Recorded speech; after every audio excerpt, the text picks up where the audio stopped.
the EscapeGoat podcast, a podcast series featuring the discussion of many different topics, flaws and all, based on personal whims and fascinations. Hosted by me, David Blake Fagiani, and several different guests.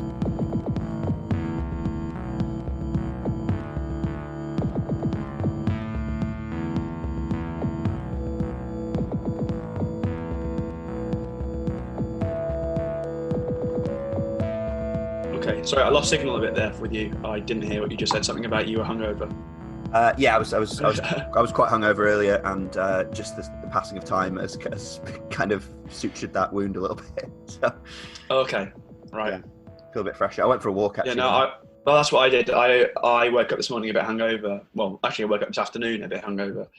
So all the things I planned to do today, which mainly involve filing actually, but means that I'm feeling a bit better now. But earlier on today, I was done. It's nice living in Manchester, where living so centrally in Manchester. Not many people you know habitually, I guess, are like an impossible walk away. No. Yeah. So we're probably going to take a walk on Peckham Rye tomorrow. Okay. I don't know what that is. I know what Peckham is, but I don't know what Peckham Rye is. I know there's a station called Peckham Rye. Yes, on the overground. It's actually the cool thing I know about Peckham Rye actually is it's a common basically. It's quite a large common. Okay, it looks very small at the sort of Peckham Centre end of it because that's the thin end of the wedge. But it's one of those ones that just it's like pizza shaped basically. So it's huge. Okay. But it's a cool fact about it, I believe, is Blake was when he was young, he was like a bevisioned child or whatever, something insufferable like that, and he mentally ill, dangerously mentally ill, and like all dangerously mentally ill children in the past, he was allowed to wander free. So apparently, once he walked from his house in what's now North London to South London and to a tree to what I guess the pretty much open countryside that was Peckham at that time, and he saw an angel in a tree. And there's loads of Blake scholars debate over which tree that was, if it's still standing, that kind of thing. The quality of his work, the meaning, the imagery, rather than, I wonder which tree the angel was in. Because I can guarantee you, there wasn't a fucking angel in any fucking tree. Seems unlikely, doesn't it? I mean, even allowing for the past as a foreign country. Yeah, allowing for that, he didn't see it. What I will grant you is he might have seen a person up a tree. I'll give him that. Dressed as an angel for larks. Perhaps. But he didn't see a heavenly denizen. What we need to do now is we need Vic. Why is the angel in a tree? Has it got stuck? That's what the fire brigade was formed to do. You know what we need to do? We need to suggest to Vic and Bob that they do the life of young Blake with Bob Mortimer as Willie Blake and Vic as the angel. I'd watch it. Isn't that just basically like a ye olde version of Randall and Hopkirk deceased? I don't see anything wrong with that. I'm waiting for the objection. That was a show. I wanted to. I was going to briefly talk to you about some of the telly that I kind of as a warm up, really, but just kind of some of the telly I was watching today. Have you seen any of the new Rick and Morty episodes? The short answer is I'm not entirely sure because it's the fourth season, right? Yeah. Okay, right. So a few months back, Channel 4, well, More 4 or E4, one of them began showing them, and I watched them.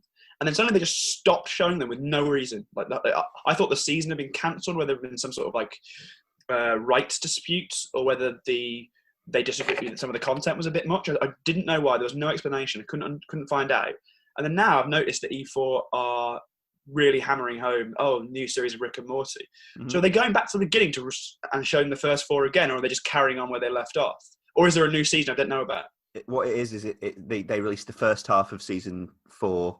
So there were 5 episodes before Christmas? Yeah, that sounds about right, yeah. Yeah, and then this is more. I don't even know how many yet, but it's... Right, okay, so I watched the first half then, back a few months ago, yeah. I did too, but I realised I can't really remember anything about it. I can kind of remember that first episode where Morty becomes this kind of big entity thing. Is that the one where he's got the little gem in his head that means he can see the various futures and he can just perfectly get the future he wants, which is the one where he gets with what's her name? Is it Jessica? Yeah, that's right. Yeah. And there's the one I think it's the same series. They all blur a bit.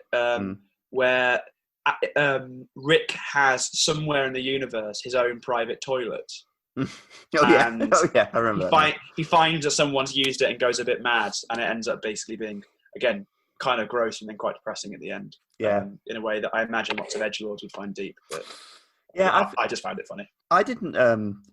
I was a bit late to Rick and Morty in general, and then I got really into it. Me too. And only then did I read about the sort of subculture of objectionable Rick and Morty fans. But I completely, in retrospect, I completely get why that was inevitable. Yeah, I had a similar thing, but very, very compressed. I was aware it was on, and I just filed it in my head as yet another adult animation that when they were just replicating exponential rates, and every week you turn on Netflix and there'd be another 5 that are, edgy cartoons.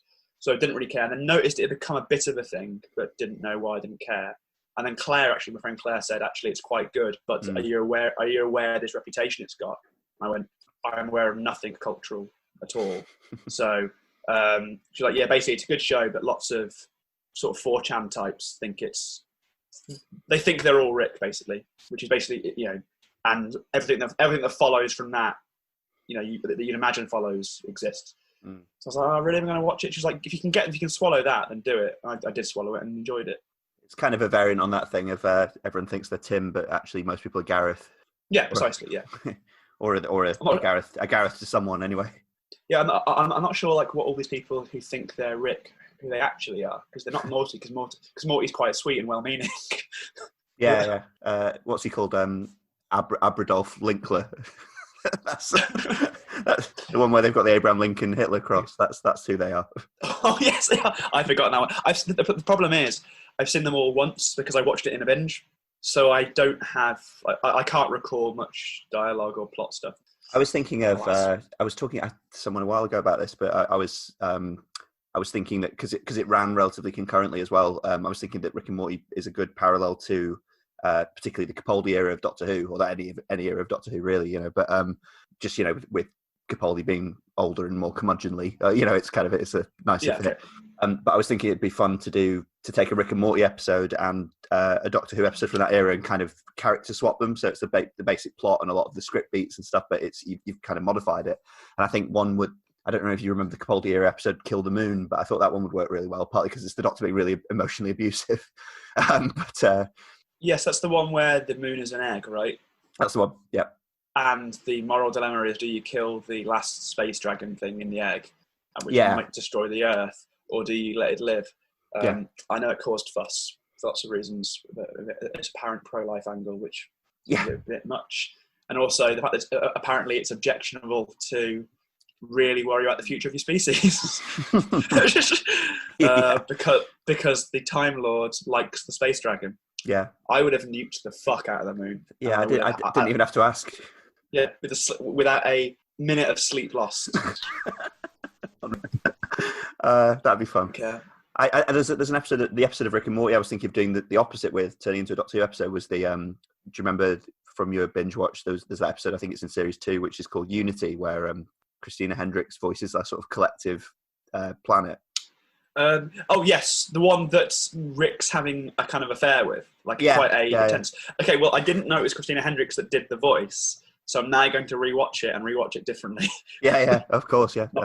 I love that one, but I think it kind of, because he has all that athletic sex with her and involving animals and a stadium full of his dad applauding him. I was thinking it wouldn't take much to tweak that into a kind of PG-rated Doctor Who River Song episode, would it? You can imagine the kind of, or not River Song, that kind of thing. It would just be wetter though, wouldn't it? Yeah. I was talking to Olivia about Doctor Who because we've been remotely watching some both kind of Russell T Davies era episodes that we both remember, and I've been introducing her to some of the Capaldi era which she's not seen, and she noticed that we were watching Capaldi episode last night, and she noticed that the Doctor was wearing a wedding ring, and she was like, "What's that all about?" And I was like, "Oh, it's this whole thing." Mostly in the Matt Smith era. I don't really know how to start. I don't even know. I can't even remember. I think I remember that by the end of the Matt Smith era, a lot of my goodwill, and I had a lot of it, was pretty much exhausted. And I clung on. I was like one of the last sort of people going, no, it'll be fine. He knows what, they know what they're doing. But the exhaustion of the last few sort of episodes, I guess, when he realised, they hadn't got a clue the whole time, means the whole thing's a blur. I don't remember much of the plot resolutions. What it meant that River Song was his wife. What was the What was the plot sort of knot there that got sort of the Gordian knot that got cut? I remember you and I starting to be a bit frustrated about that, because I fondly remember watching the it would have been series 6 finale at your flat. Yeah. What's the finale? What's the details? It was the one. It's the one where it's like a fractured time universe because the Doctor hasn't died properly, and Winston Churchill's in it, and all time's happening kind of simultaneously, and it's a big old mess basically. But it's the one that ends with that decapitated head shouting Doctor Who at him, and Matt Smith turns enigmatically to camera. Do you remember? Oh yes. The question hiding in plain sight. Doctor Who. I think you and I basically had the same reaction to that at the time, is that we really like fanboyishly enjoyed it, but we were also like, what is actually going on anymore though? Like once we tot all this up, like. Yeah, it was a point where you started to realise that people who'd been saying that the only way that Moffat writes is by thinking, that'd be cool, and doing it over and again, just putting cool things in, and going, it'll go so fast that no one will notice us tying it up, not tying it up. I think I still clung to the idea that he knew what he was doing, and now I know that's not true because I've watched Sherlock. Oh god. I know it's not true as well. Although I did get my love for the show back in the Capaldi era, I'd say. Like, I mean, not that I ever totally went off it, but I think the low point in my engagement with it, apart from this current era, which again makes me sound like a bad fan, but is probably about 2012, probably around the time I was moving to London, actually, because it was kind of that last Matt Smith season, and just before the 50th anniversary, and it's kind of generally acknowledged even by fans of that era not to be very good. That was kind of when I was the closest to lapsing out of it, really, and except for the current incarnation of it, which I don't really like. No, I lapsed out of it at the end of the Capaldi era, and it was actually nothing to do with him. I thought he was a perfectly good Doctor. I just thought that there was nothing left. There were some really good episodes now, some I really liked. I couldn't recall. Oh, the one I really liked, it's probably quite slight and an easy gig. It's approaching finale episode, but it isn't one.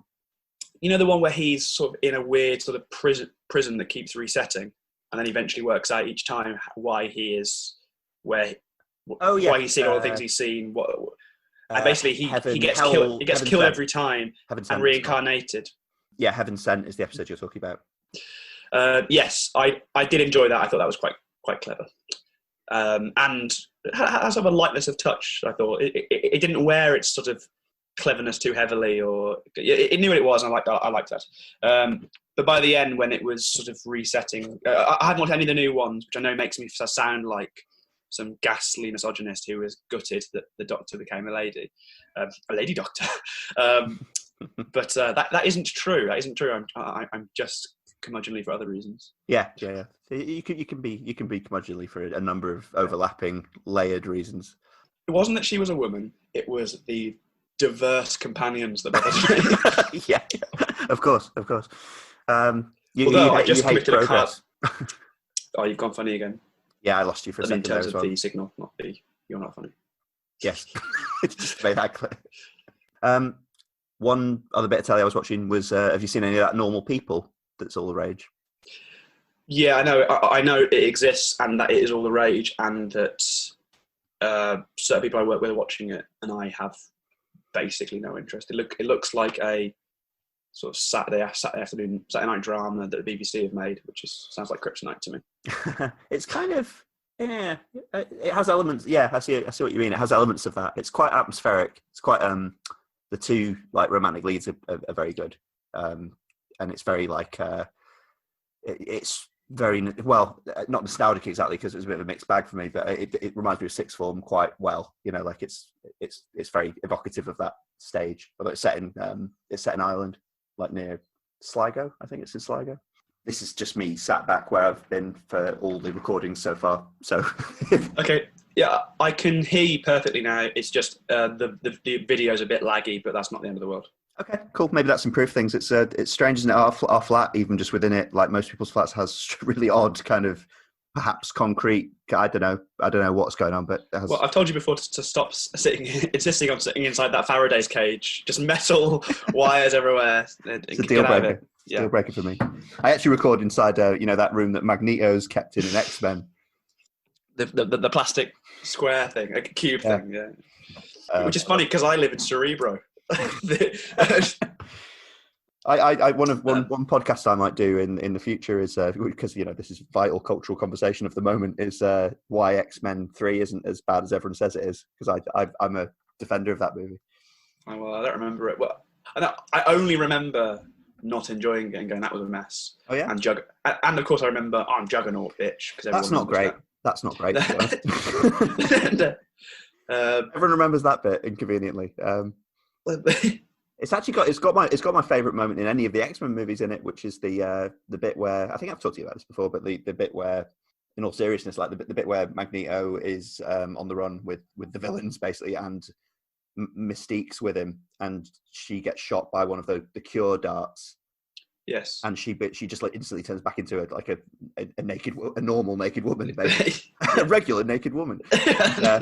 And Magneto just like unceremoniously dumps her, basically, like just a gang, and you don't see her again in the movie, I think, as far as I remember. And I really love that. And apparently fanboys got really angry about that, like about her being unceremoniously leaving the franchise, essentially. And I was like, no, that's great. That's like the best character bit in the whole movie. Like that's totally what he'd do because he's a mutant supremacist. Yeah. Yeah, the bit where he says he says, you're just like, I'm sorry, but doesn't actually look like he's remotely sorry. Yeah, he's like you're not one of us anymore, or you're one of them now, or something. It's I don't get. I mean, we could moan about fanboys all day, couldn't we? But like the people who just seem to not understand what fitting character ends or developments are and stuff. I think that the idea that Mystique, the blue-scaled naked woman, being no longer viable for franchise, would be at odds with some of their preferences. I think. Yeah, largely onanistic. Yeah. You're bending it. David, come on. That's good. I've got enough distance from a particularly like fairly early Family Guy now, and by that I mean even just the sort of noughties revival stuff that we watched at uni. That I can kind of enjoy it again, at least to reference, because it's not quite as stale as it was now. But I don't know if that's probably not the same as wanting to go back and watch loads of episodes or anything. Yeah, no, my relationship with Family Guy is just a bit stymied by the fact that a bit like The Simpsons. Like, although actually maybe it's not like The Simpsons because. But what I was going to say was. The fact that the later ones are just like such a kind of a waste of time. They're just going through the motions. That does affect how you view the stuff that you used to really like. And it wasn't that I got tired of it because I never tired of doing the Stewie voice. Just of course, to say gee whiz. But I had a great recurrence to that the other day because I'm in a group where I chat with the rest of the people who lived in Hepburn Gardens. Okay. Ash is in Madrid. Ash moved to Madrid. As the lockdown was starting, and he so he's been I think it's been relaxed slightly now, but he was in his flat, like intensely for like 7 weeks or something. Christ. And he was letting us know about that, and everyone was taking it very seriously and being very caring about it. And I was just like, still double time to be working on the novel you're working on. Your characters, ideas, plot lines. Got a relatable protagonist. Everyone leaves richer for the experience. I look forward to reading it. Yeah. I'm never going to tire of seeing that and looking and doing it. It never really. But I will rewatch those ones all day long. The same with The Simpsons, basically, because I've got Disney Plus One at the moment. It's definitely mine, and I'm paying for it certainly. Disney Plus One. I don't know why I said plus one. I think it's because Disney Plus just for me it's such a stupid name because plus what? It's just, Disney Plus One would be. It's funny. You could kid yourself that it's Disney Plus One, but it's actually just your internet's so bad that everything you put on Disney Plus comes on an hour later. That might be it. Yeah, Disney Plus, whatever. I've been rewatching loads of early Simpsons in a row. Oh, nice. Nice. It's that's been tremendous fun, and you realise that how really good they were. Remember that? Well, I did. It's funny. I was rewatching some Sideshow Bob episodes specifically, and I watched because he is introduced in Krusty Gets Busted in the first season, and then he doesn't come back till season 3. But I watched Krusty Gets Busted, and I think that's a great early episode. Like it really holds up very well. That's one of the ones I had on video as a kid, like on a VHS. Big shoes to fill. Yes, big shoes to fill. Okay. It's the first time they did that joke. Though, big shoes to fill, big shoes to fill. Yeah. And whom do you love? Yeah.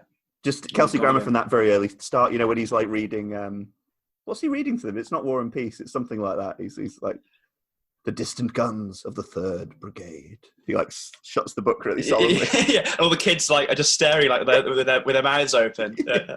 He's such a great character from moment one, Sideshow Bob. He's fantastic. I think that I do agree with people who say that's that. You know, despite all of Cheers and Frasier, that is actually Kelsey Grammer's finest achievement. Yeah. Also in X-Men, also in the 3rd X-Men movie. Yes, he's Beast, isn't he? Mm-hmm. He's working for the president, probably a Republican. I still want to see that. I still want to see that ridiculous movie that I found out about that, where Kevin Costner is like the single voter for some reason, and Dennis Hopper and Kelsey Grammer are the rival candidates running for president. What? I've never heard of this. I can't remember how. I think it was just a Game of Seats thing, but I stumbled across it. It came out in about 2007-ish, and there's some kind of premise where, for some reason, Kevin Costner. I think there's some sort of weird recount or situation where Kevin Costner plays a guy whose single vote that he hasn't cast yet will swing the presidential election for some reason, and the two candidates for president are Dennis Hopper, who plays a pot-smoking liberal Democrat, and Kelsey Grammer, who plays himself, essentially. I really want to see. I might look it up after we're done with this, actually, because it's not meant to be very good, but that just sounds amazing. Did you see that link I sent you before we recorded that Timothy Olyphant was going to be in The Mandalorian? Did see? Yes, did see. Bloody hell. And I'm kind of waiting. I feel really bad actually because this kind of sells Timothy Olyphant out because I was really happy about that. I'm really looking forward to it, but I thought, please get Ian McShane in. Man, just can you imagine? Oh, and there's like some scene where like he runs a bar, and there's just some scene where it's basically a Deadwood scene, but like on Tatooine, essentially. So maybe Timothy Olyphant basically plays a Republic lawman who is trying to actually enforce so the Republic have passed some new laws about bounty hunting to make it more humane and civilizationally compatible. But of course, out on the outer rim, that's pretty hard to enforce, and he's been sent to do it. And I'm trying to think of a way to make him Seth Bullock, which is unfair because he's an actor who can do lots of things in the day. Yeah, can he though? Justified is pretty much just Seth Bullock. Claire started watching Justified. I told her that you liked it. I liked. It's one of those weird ones that I really liked, but I didn't carry on with it. Like I've watched the first 2 series, and I sort of started watching the third, and just didn't kind of have the energy for it. But the second season's really good. Like I think everyone says this about Justified, but the first season's kind of classic, kind of episodic, finding its feet a little bit, and then the second series is really, really good. Okay, well, that's 2 recommendations from people whose opinions I can just about tolerate. Yeah, so I will. High praise. I will look it up. Yeah, it turns out I have Amazon Prime and didn't realise. Oh, is that right? I've been paying for it since December. Didn't realise. It's because I clearly bought something off Amazon for Christmas, and it went, "Do you want Amazon Prime for a free week's trial?" I was like, "Yeah, sure." Oh yeah, I've fallen victim to that kind of thing. Yeah, we've got an Amazon Prime account, and I've not watched too many things on it. Although, what was that? Star Trek Picard, obviously. That's to blame for me being able to watch that. Oh yeah, so just briefly, I won't go on about this, but just because you haven't watched it, and I've barely watched any of it yet. But I said I was rewatching, watching Star Trek Enterprise. Yes, you did. Yeah, it's interesting because I basically never thought I was going to get around to doing that because it's general bad reputation and the fact that the episodes I'd seen previously hadn't really set my world alight or anything like that. Sure. But it's been one of the sort of like one of the genuine kind of lockdowns happened, so I might as well get around to that kind of things. But also a podcast I listen to has started rewatching it episode by episode, and they're quite they're not a fanboyish one, they're quite a scathing one in general. So like they're not afraid to rip Star Trek to shreds when it deserves it, basically. So I thought that'll be fun, and I'm actually enjoying. I'm sort of enjoying it on. I'm definitely enjoying it on a comfort food level because it's Star Trekky and I haven't seen it before, and it's kind of from my era of Star Trek as well, roughly. So it feels like coming home to an extent, but I'm also enjoying things about it because it's set like 100 years before Kirk, before the original series. I know it's a prequel. It's set not long after. Like, is it even before Federalization, or is it just after Federal? It is. It's in a world where sort of Starfleet exists, but the Federation isn't. It's like a human Starfleet that are kind of in loose alliance with the Vulcans, but not, anything resembling the Federation hasn't come together yet. So it's kind of, I'm aware enough of its arc in to the extent it has one that it kind of becomes that, it becomes about how the Federation comes together. But that's quite, I was kind of, I was thinking of the Deadwood comparison, because it's not, obviously it's nothing approaching Deadwood, but it is, it's kind of playing with some of the same setting up of civilization, taming the frontier kind of stuff, It's also phenomenally reactionary, because it came out in early noughties America. In what way? What in the sense that the Federation, i.e., the Americans, are going out and civilizing the world, the galaxy. There is a bit of that, but there's actually a really interesting and quite storied sci-fi pedigree to it in a sense, because there's one thing I really like genuinely and ironically really like about it is the portrayal of the Vulcans in it, because they are shown a sense. I think a lot of fans of TNG and the original series and everything got a bit angry about Enterprise because they thought the Vulcans were portrayed as insufferable arseholes in it, because they're basically patronizing humanity. At this early stage, they think we're too dangerous, too volatile, too immature as a civilization, too warlike to be allowed out, so that they're kind of keeping us in the playpen, and basically a lot of the tension is escaping from that playpen, because it's, the humans are seen to be right, innately. But it's one of the things I quite like about the show, because I like the Vulcans being like that. There's nothing in their character that says they wouldn't be arseholes, but also I disagree to the extent to which they are arseholes. Like a lot of the way the human characters specifically act, and this isn't someone, I'm not someone who like loathes humanity or anything, but I just, the way the human characters actually act in the show is very arsehole-ish. Like they're completely boorish and kind of idiotic at times, and like they're so mean. They're mean to there's the beautiful actress in it who plays T'Pol, who's like the Vulcan first officer. So she's a very I recall her being the poster lady for the show when it came out, and yes, she's very pretty. Yeah, she's good. She's not a great actress. She's not terrible, but she's not as good as like Jerry Ryan is in Voyager and thing like that. She is. But the way they treat her on the ship is, like famously in the original series, McCoy used to be quite sort of racist to Spock, basically. The way that comes across when it's a female is terrible. Like it's just, they're all like worse than that, because they're even less familiar with the Vulcans and they resent them a lot more. So they're just terribly, terribly mean to her. And she's very like clever and capable, and basically is almost always right. So it really makes you hate most of the human crew. That's one problem I've always had with Star Trek. I mean, it's never a deal breaker, but bothered me was that whenever you have the conflict, even if it's like, a good spirited conflict between the Spock and Kirk. So basically it's gut instinct and energy and passion against cold hard logic and the numbers and that sort of thing. Mm-hmm. Is generally, on a good day, the answer will be a bit of both is great. But when it's push comes to shove, that it goes down Kirk's gut and his fire is what makes him great.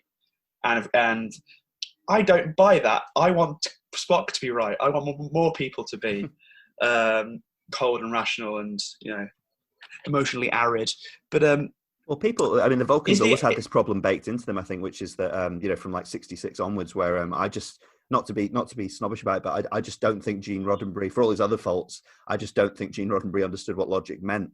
Because people have these bullshit rules like, Vulcans don't lie and stuff. I was like, that isn't logic. That's not the same as logic. Like, no. There's just so many things that are assigned to them that aren't to do with logic. That speaking as someone who's very far from an expert on it, You could say, if they said like cold hard rationality, or they said something along the lines of, they have a rationality that is very, very strict. But it isn't logic, capital L logic, which you can get away with if you're using it in a really sort of imprecise, casual way. But when you're making it clear, no, this is a species philosophy. No, you need to use that properly.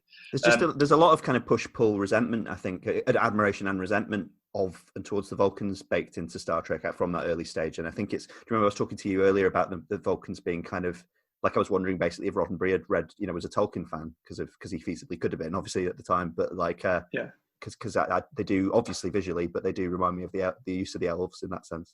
I mean, the elves are. I've never really made the connection, apart from the ears, obviously, because the elves are at least meant to be artistic and cultural and musical and that kind of thing, rather than just rational.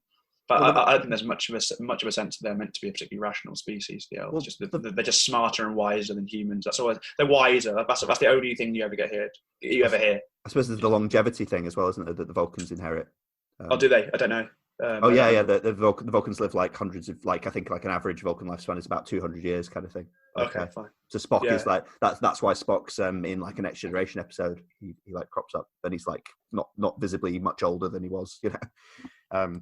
So speaking about Enterprise, which comes out when 2002, did you say? It comes out in I've looked into this. It comes out in 2001, but before 9/11. Like, it starts before 9/11. So the first series is pre 9/11, and then the other series on, and that becomes relevant because the whole third. At the end of the second series, Earth is attacked in a very similarly to the way it is in Starship Troopers, and then the whole third series is basically which I've not seen any of, so I'm actually quite looking forward to that, for good and bad. Is like a revenge narrative. It's basically the war in Afghanistan equivalent, where the Enterprise then has to go and sort this out and get revenge and work out what's going on, and you know.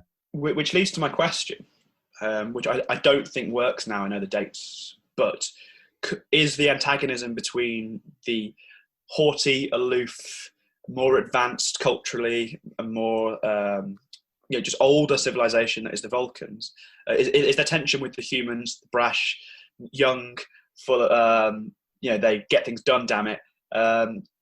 Is that meant to be, or does it have some kind of relationship between like sort of European elites and their not getting involved in the war on terror, and America, and being slightly snobbish about America's leadership in the I mean, like, is T'Pol of the free world, France? Is she France, basically? Yeah. The Vulcans France? I think there'll be a bit of that I'll notice more as it goes in. Yeah, but there's definitely that, because the politics of the geopolitics of Star Trek as it's mapped to real life stuff has always been a bit loose, as any attempt with Tolkien is, But I don't really like playing sort of games of direct analogues and that sort of thing, Romana clefs and that sort of thing.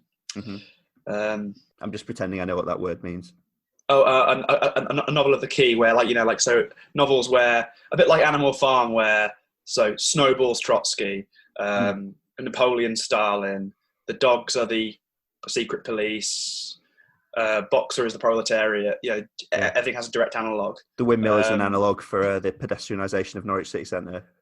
Correct. Yeah, I see. So you do know what it means. So you're playing dumb. I do. I spend most of my time doing that. But there's a word. There's a very simple word that describes all of this that is currently escaping me. Probably because I'm a beer and a half in. Oh, nice. Yeah. Well, I'll tell you what. I'll steer us onto the Pixies before you run out of beer. Never heard of them. Bye. I'll start the episode and we can get into this, but quite a lot of the. I'm currently minded to use quite a lot of what we've spoke about for the last sort of 45 minutes in it as well. But I'll work that out. Okay. 3, 2, 1.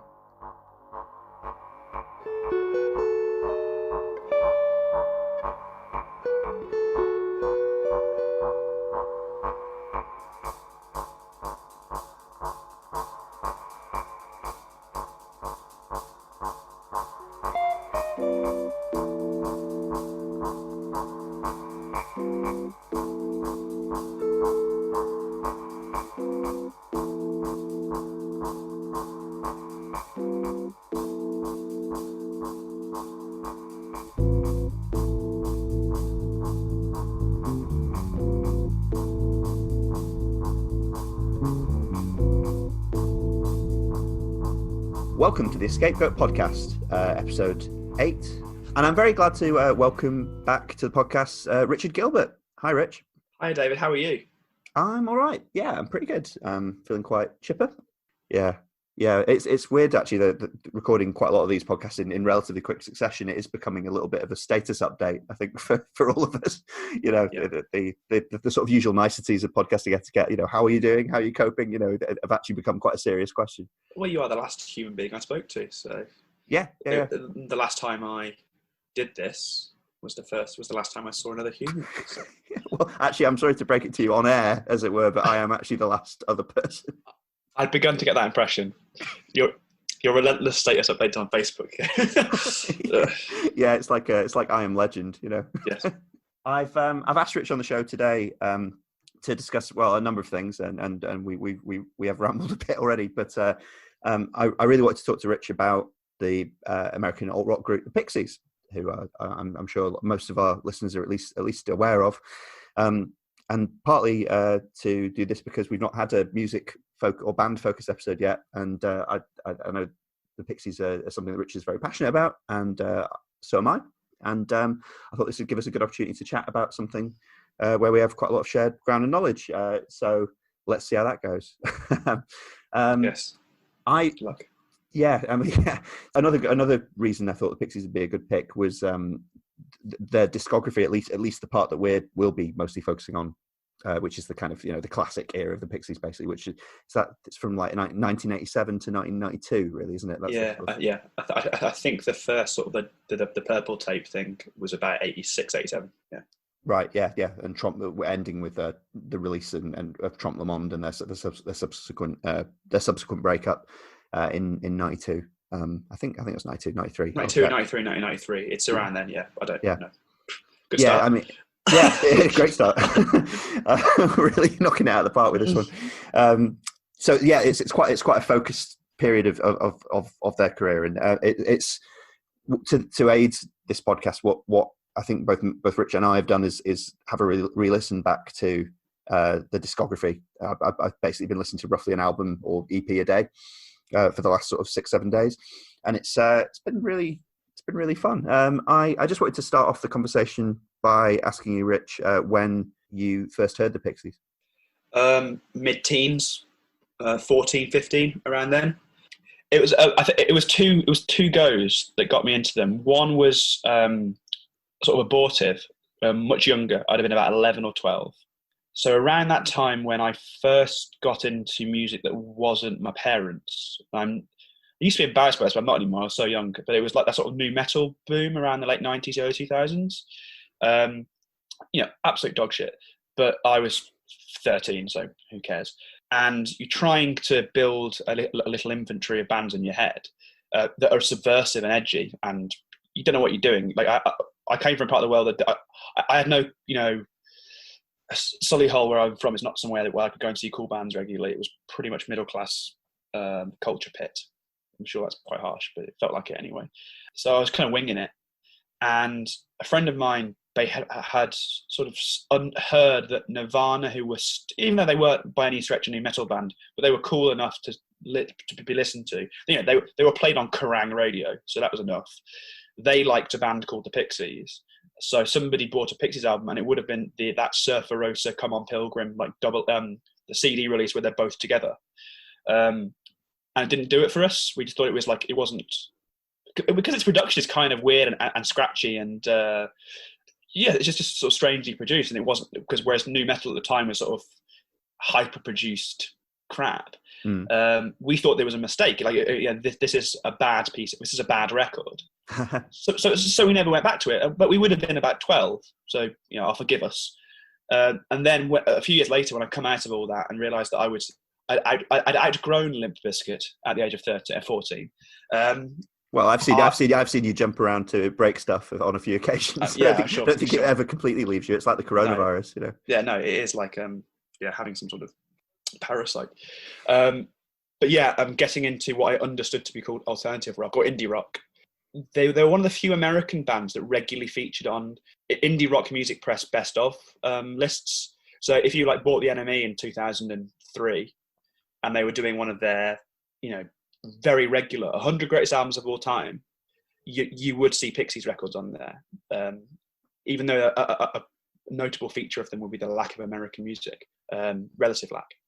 I was reading up just briefly on that. Sandwich between Manson and Shed 7 would be Pixies. What a place to be.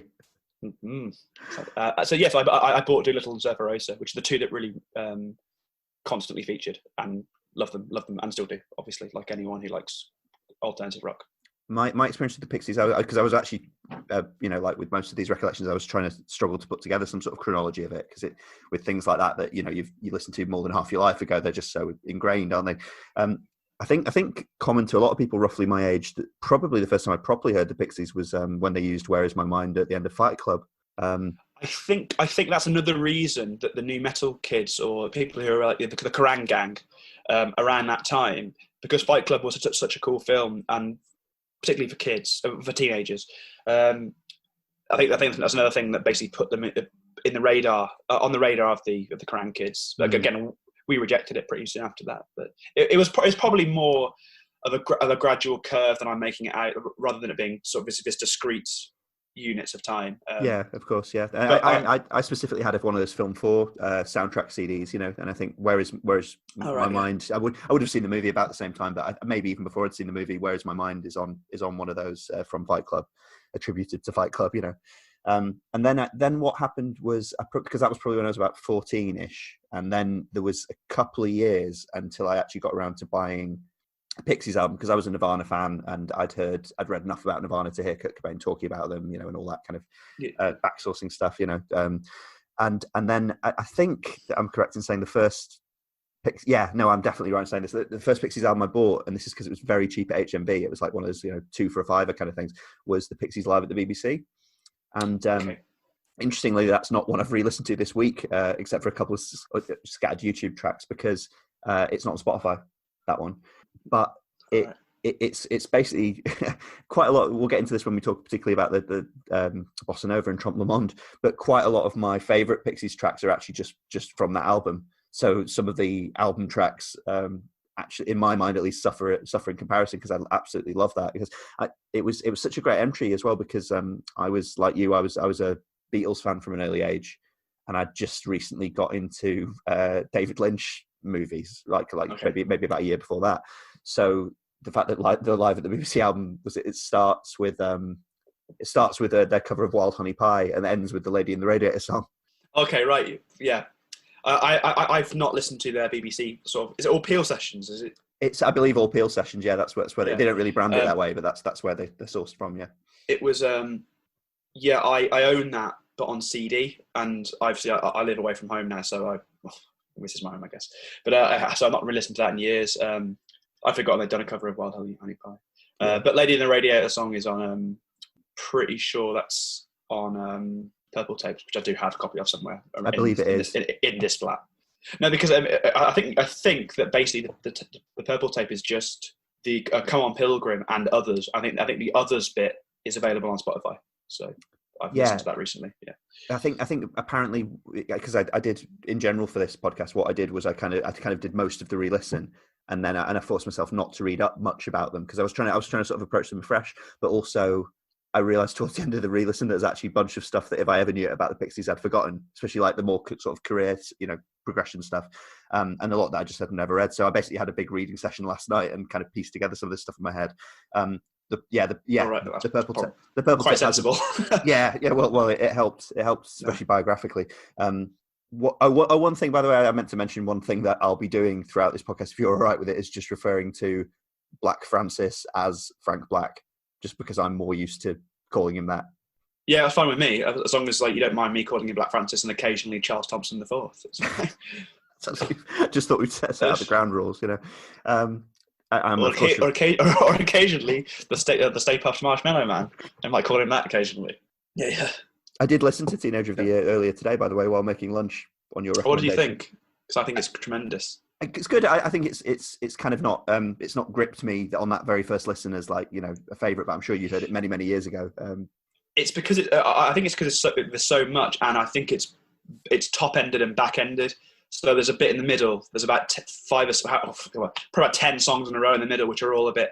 Yeah, no, I see what you did there. I see what sort of genre exercise you were doing or what you wanted to do. I don't care. But that initial run of about 7 or 8 songs is just up until Headache. I think is just fucking love that. Yeah, I like to abstract playing right off, partly because it was we're sort of getting ahead of ourselves here, but like this is start by analysing the solo album that came out after their career. But it's a bit more sort of I don't know what the technical term would be like. It's a bit more tuneful. It's a bit more kind of rangy for him. You know, it's melodic, I suppose.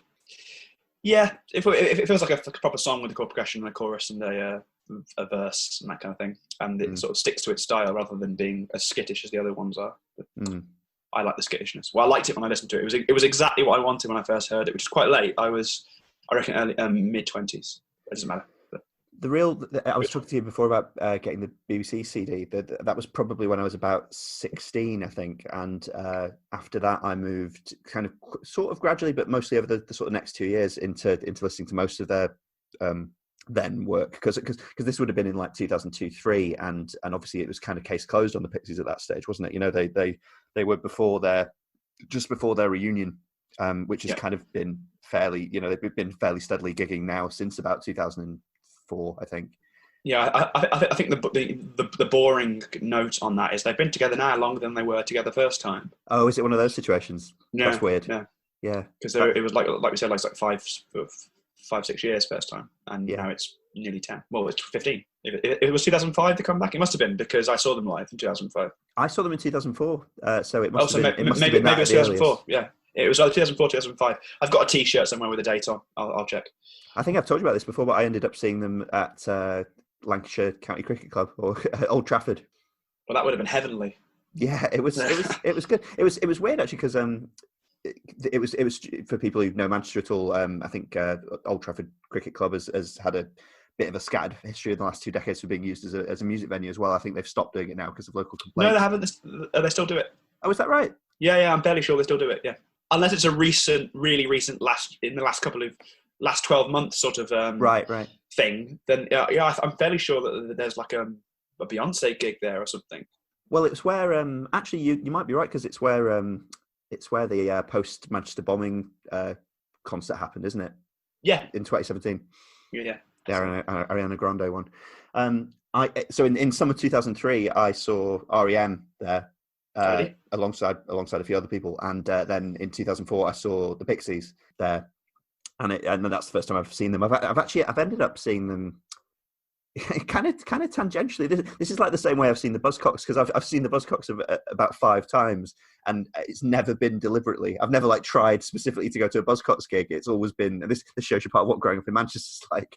But they're always being supported by someone that I want to see. Like I went to see Ari Up with some mates years and years ago, supporting the Buzzcocks, and that's why I first saw the Buzzcocks. You know, and the Pixies have been a bit like that. I've been at a couple of festivals in the last 10 years where they're on, and I've been like making my way across the main stage. You know, I don't want to be a music snob about this at all. You know, particularly because I'm talking about a band that, you know, were already initially broken up by the time I got into listening to them. But it does feel like the Pixies have kind of, well, this is always a weird thing to say, they've sort of slightly diluted their brand a bit, haven't they? If you want to get corporate about it, by the amount they've gigged in recent years. Yeah, no, I see your point. Yeah, I think it's because I've not really been paying attention to them, because it did feel a little bit like, I know they record new stuff, I know they make it, but I don't want to listen to it because I don't want it to be anything that will affect how I look at the old stuff, because it means so much to me. Which is closed-minded and not a very good way to go about your life, let alone being a music fan. But that's inked in for me, I'm afraid. Like I was saying, like we've spoken about before, it's just don't watch the new Simpsons. Just remember the old stuff. Yeah, that's true. Yeah, I suppose the fact that they are always it's never going to feel like when the Pixies come to town now that you have to go because it might be your last chance. Although always anything will always probably be your last. It might be your last chance. But. Yeah, well, and Kim Deal just now isn't playing with them. I think that's done now. I think it was already it was a fretful thing in the 90s. It was a fretful thing in the early 2000s, mid 2000s. I think that's. I think she's doing a lot of stuff with the Breeders now. Right. Still, right. I think the Breeders tour a fair bit, but that may be North America. Pixies seem to always be over here, and they're welcome. I was reading a bit of biographical, information, gossip kind of accounts, of the Pixies and their especially that initial first 5-year phase. But I was also reading a bit about the stuff that led up to them reuniting and kind of what their career was like in the noughties and that kind of thing. I'm kind of amazed that they got back together at all, given how unpleasant the situation between Frank Black and Kim Deal appears to have been. I don't remember what the deal was. Were they running out of money? I don't know what brought them back. Was it just the case that they were a band who was so beloved by so many people and like loads of new? It was just quite a regular story, but people were still saying 10 years later how important the Pixies were. So they thought, okay, we'll do one of these, and then they stuck to it because they made a killing. I think it's probably a bit of that. I was amused and surprised to reread that Bam Thwok, the single they came back with in 2004, was actually written by Kim Deal, because it just seems like towards the end of their initial phase, Frank Black wasn't letting her near anything. Basically, he objected to her having creative input or direction or doing songs written by her, etc. Apparently, one thing I read actually was in their early days, Kim Deal's sister, I can't remember her name, but the one who's in The Breeders. Is that Kelly Deal? Yeah, I think you're right. Yeah, Kelly Deal. She was actually invited to play with the Pixies at quite an early stage, and part of the reason that didn't last very long was she was kind of taking Kim's side. You know, she was kind of giving Kim backup and saying, "Yeah, no, let's play Kim's song. That sounds pretty good." And and Frank Black just wasn't having any of that, which sounds I didn't know like that. a lovely man. That would have been a decent alternative history where Frank Black just you alter his ego ever so slightly, and I love the guy. Don't get me wrong, but so that he is more accommodating for other people's input, and then you have a kind of Breeders Pixies hybrid, whether they're basically they are the same band throughout their history, so that I don't know, Cannonball's a Pixies song. Oh yeah, well, and you'd almost have a vibe like in Stop Making Sense, where they break and they do some Tom Tom Club songs. Yeah. But there's a little stretch in every Pixies album, and they go on well into the late '90s of Kim songs. Yeah, well, I mean, it'd be ridiculous. I can't do a Frank Black scream, but I'm trying to do it. Yeah, it's quite difficult, isn't it? I don't know if you listened to it, but I sent you when I was reading up about them. I deliberately left this till after I'd done my actual re-listen, but I sent. Do you remember Liam Lynch? Yeah, I remember it. Yeah. Well, if you mean, do I remember United States of Whatever? Then yeah, I do. That's the only way in which I could mean. Do you remember Liam Lynch? Yeah. But I half remember when we started preparing this podcast. I half remembered that this is like this sort of useless Q magazine information you have cluttering up your head, isn't it? That on whatever album United States of Whatever was on in 2001, 2 or whatever. He did a couple of pastiche songs, and like there's like one called Fake Bjork Song. But I remembered somehow that there was one called Fake Pixies Song, but I'd never actually listened to it. So I on Spotify, it's there, and I listened to it. I might stick a bit in the show actually, but it's actually better than I thought it was going to be. It's quite a funny but not overdone, dead on generic Pixie song basically, and it's not to a point of laughability. It's kind of it could feasibly, if you're half listening, it could be on a Pixies album. What era, like would it have been sort of Rosa Pixies or Trompe Monde Pixies? It's what? probably more the latter really. I mean, it certainly, to give Liam Lynch his credit, because he is a slightly ridiculous figure, it was actually a lot better than, it was a lot more perceptive a pastiche than I thought it was going to be. It's funny because you talk about Frank Black's voice and mannerisms. They are, I suppose, most great bands, at least with the benefit of a bit of hindsight, maybe 1-2 decades of hindsight, they're all quite parodiable, aren't they? Because that's partly what being a great band is about. You have a unique, distinctive style and habit, that people can take off. The Pixies certainly do. Yeah, well, unless you can't, I'm not sure anyone can do what he can do with his voice. I mean, and by that I mean go from being so kind of it's never a sweet voice, but that kind of sort of cherubic, high pitch, like sort of like nasally, melodic voice, to screaming like that. Like what I would give to be able to do, to say the word repent like he could. Yes, he does say that well. I have tried doing the whole sort of throat shredding before. I haven't got it in me. That's fine, but I wish I had. I don't know. I wish I did. There's a version. I'm definitely not going to try and do it, but there's a version of that of Caribou on live at the BBC where he does a particularly good repent. I was reading one of the biographical. This is probably well known to any of our Pixies fan listeners, but he was apparently raised in the Pentecostal church. So that's where a lot of that stuff comes from. Wasn't his like stepdad or something like that? I don't know the biography of any of them really much, but I know that he listened to a lot of religious music. That's all I know. Yeah, he did apparently, and he's one of those people who kind of emphasizes that they didn't listen to much kind of cool music growing up. Although I think sometimes when musicians do that, it's a little bit too far out the other way. It's kind of like that they're kind of covering up some of the fact that they clearly listen to some cool records and model things after them. But I said to you I was going to discuss the use of Spanish in quite a few particularly earlier Pixie songs and that sort of aesthetic, because it was reminding me a little bit of kind of Frank Zappa and stuff like that. Okay. But then I read a lot of it's funny, the Pixies actually, because there's a lot of mythology behind them, but then when you look into a lot of the biographical stuff, it just kind of dissolves away. Like there's a lot of Spanish in there because he was doing Frank Black was, and I think Joey Santiago as well, were doing like a Spanish gap year essentially, or like a 6 months in Puerto Rico, and he was just learning. I know Frank Black definitely was doing a Spanish course. I don't know about Joey Santiago. That's not to diminish the artistry or the choices they make in the songs or the albums or anything. It's just I found it was an interesting experience reading through it. That quite a lot of the explanations behind it all, like with a lot of, like it's actually a really good person to bring up with the Pixies. You know the way David Lynch is like mostly just a shockingly mundane person. Well, he certainly sounds like one. Yeah. So the reason I wrote this was because I had a dream where my shoe was missing.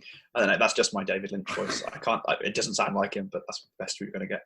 Did you remember when he was in the Cleveland show? No, I don't mean as a. Did I watch it with you? Yeah, well, I think we both watched a little bit of the massively unpopular TV show, The Cleveland Show, back in 2010, whenever.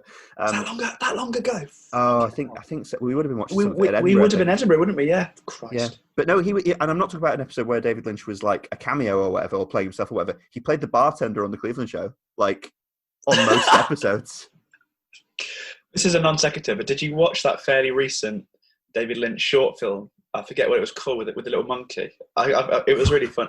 Was this the thing that was on Netflix and everyone was talking about it? Yeah, it wasn't. That's where I watched it. I watched it on Netflix. It's a little. Basically, it's David Lynch doing a police interview, right. Not informally in a black and white sort of noiry train station cafe.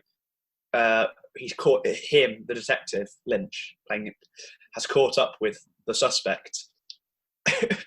Who's just a little capuchin monkey in a suit. Is this like Murders at the Rue Morgue? And it's just his mouth is like clearly a human actor's mouth that's then been superimposed to.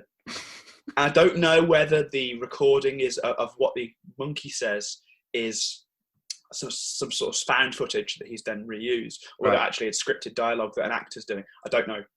Is this like a David Lynch Carl Pilkington collaboration? I don't know, mate. I don't know, but it was really funny and not always funny. Of course, there's a song bit, a bit like Lady in the Radiator, but really quite moving in a strange way. But I laughed a lot. I don't know whether it was meant to be funny, but I did laugh a lot, which goes a long way with me. The only bit I can really remember from Moulin Rouge is because I know loads of people love Moulin Rouge, and I'm sure they're right to do so. But I've seen it all the way through once, and I kind of don't remember a lot of it. Is the honest truth. But I do remember the bit with the Roy Orbison song, crying, isn't it, that they sing? Yeah, I've never seen Moulin Rouge. It doesn't appeal. Did I say Moulin Rouge? I meant Mulholland Drive. Oh right, okay. You know what? That's even more embarrassing. You definitely said Moulin Rouge, and I would definitely cut this bit. You know what? To puncture my film student snobbishness, I'm leaving that bit in for the good of my own soul. Moulin Rouge. Yeah. So no, but the idea that Moulin Rouge had a bit in it where they sing an old song I thought that was the point. I was like, I've never seen it, but I know that makes sense. But I love Roy Orbison. So I can't believe I did that. That's great. Also, just to sort of maybe do a little bit of a come back in, speaking about David Lynch with a little capuchin monkey in a film, isn't there a little capuchin monkey on the front cover of Doolittle? Oh, that's an unexpectedly great save there. You can use that. I actually want to talk about Doolittle a bit, but we should probably talk a little bit about the sort of initial phase of their career with. I suppose we'll take that as basically being Come On Pilgrim and Surfer Rosa. I listened through to Come On Pilgrim a few days ago, and then Surfer Rosa the next day, and quite a lot of I've just I realised that I'm just so familiar with a lot of those songs, and some of them are on the Live at the BBC album, and some of them I heard in their album versions, and a lot of the Pixies material is just like insanely sing-alongable too, isn't it? Like I actually found myself listening to it in my spare room here, and I was just like singing / yelling along to a lot of it in quite a cathartic way, you know. Well, yeah, like some of the stuff on Come On Pilgrim certainly is the kind of thing that we would have played at like university indie disco stuff. So we'd just be pogoing around chanting, which is what that music should be for. I actually have a naturally hard time separating Come On Pilgrim from Surfer Rosa, because I was introduced on that when I was buying records. They were on the same CD basically. Right. I think they'd been issued by 4AD, I guess, or Rough, I don't know, as one album. The liner notes made it clear, but I wasn't looking at them properly. Right. So not just in the same CD case, but actually one, like they played like one album basically. Yeah. So it would start, but weirdly, it would start with Surfer Rosa, and then by the time you get to the end of it, it would run naturally into Come On Pilgrim. And I didn't know this at the time. I thought the album was called Surfer Rosa / Come On Pilgrim. Yeah. And I would have been, but this is when I was about 14. So then finding out when I was about 15, 16, that there were 2 albums, and I wanted to be very thorough about it because I was that kind of kid. I really tried to separate them in my head, but I instinctively still struggle. I know academically now, but I would, at some point on this podcast, for example, I'm going to put my foot in it by saying that Holiday Song is on Surfer Rosa, where I know it's on Come On Pilgrim. Yeah, no, don't worry. I'll definitely have some confusion like that as well. I was actually reading. I was reading about. I told you I was going into reading some biographical stuff about the Pixies, and there's an interview with the Pixies from the late '80s by Simon Reynolds, the music journalist. Yeah, I know Simon Reynolds. Yeah, not personally. I know his work. And it's from just after the release of Surfer Rosa, because the Pixies are like, he's interviewing them in Kim Deal's apartment, and it's just they're talking about Surfer Rosa. And it's really fun. I'll send you a link to it if I can find it online, or I might put it in the show notes if it is online, because it's fun because it displays a lot of the personalities of the band members. But they're also talking like really frankly about Steve Albini in a way that I think is meant to be at least neutral, but comes across as just describing the biggest arsehole you could ever imagine. Well, Steve Albini is a proper hero of mine. Like, I not quite a completist, but I love him. But I think even Steve Albini fans have to concede that certainly when he was younger, at least, the guy was clearly a prick. Yeah. I should say, sorry for listeners listening, Steve Albini. The reason we're talking about Steve Albini is he's the person who produced Surfer Rosa. Yeah. And many other absolute bangers of albums. Yeah, he's Big Black. Was he involved with them? Yeah, he was in Big Black, and then he was in. He was like sort of a Touch and Go Records kind of go-to producer guy. So he produced loads of stuff in the late '80s with Touch and Go. He was in some other bands that he eventually goes to be in Shellac, who he's still in Shellac. He was in Rape Man with a couple of the guys from Jesus Lizard. Oh yeah.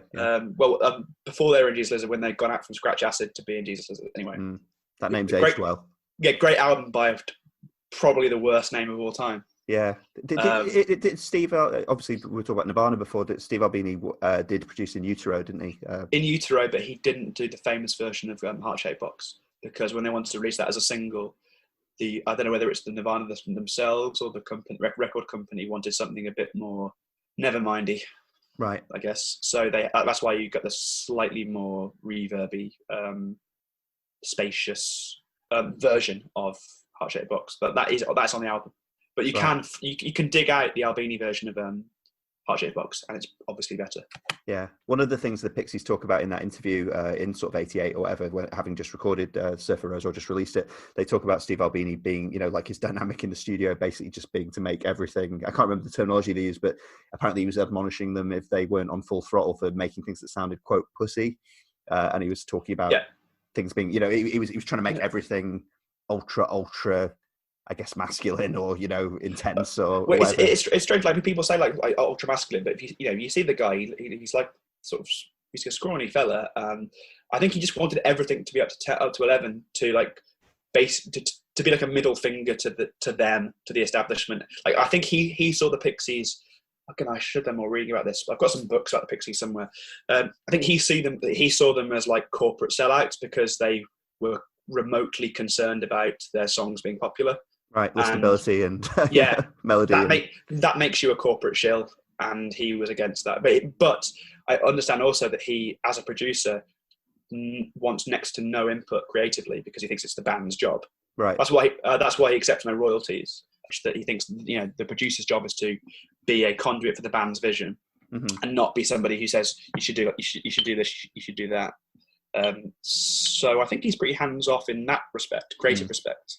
But then he does that drum sound that is just, and that sort of that guitar sound that sounds like a lawnmower being driven through an abattoir. That's a good description. That's what Big Black is for me. That's why I love him so much. There's an interesting thing that I'm going to say about Pixies later on, which actually reminds me of Big Black, but sort of. Anyway, we'll take you back to that. I'm not someone who's ever been directly involved with the music industry. I've never been in a band or anything like that, or produced an album or anything. So I always find arguments like that between producers and bands and in between band members amusing, because I've had unlike you, Rich, I've had the luxury of not having to put up with it firsthand. But all the kind of commercialism versus authenticity, all those sort of arguments. The sort of classic example was who was the member of the Sex Pistols who was like secretly into ABBA and couldn't talk about it. Oh, I don't know. I know that the guitarist from the Pistols. I'm going to embarrass myself here because I'm not a really big I'm not a Pistols fan, really. What's the name of the guitarist? I don't know. Steve Jones? Yeah. I think he was a Roy Orbison fan. Right. Or Neil Young, or something like that. I think they're like, and Neil Young, not or. But yeah, McLaren wouldn't let them say that. Anything before 1977 was dead to them, that kind of thing. Right, yeah. Which sounds more corporate shilly than admitting your influences. It backfires massively. It makes you sound more fake. I don't know. Malcolm McLaren is one of, you talk about Steve Albini. I think obviously different individuals, but I think Malcolm McLaren is one of my people like that who I probably wouldn't like to even have a pint with, but I'm quite admiring of the stuff he did, basically. What? Yeah, Double Dutch. You heard that? Yeah, obviously, yeah. Masterpiece. With a weird accent, he goes Double Dutch. It's a weird song. Yeah, start there, obviously. Yeah. Not with Bow Wow Wow or the Pistols or anything. No. I'm angry about Bow Wow Wow because he stole Adamant's band, and I like Adamant, and I'm not ashamed of this. No, yes, so do I. I think Ant Music is one of the best singles of all time.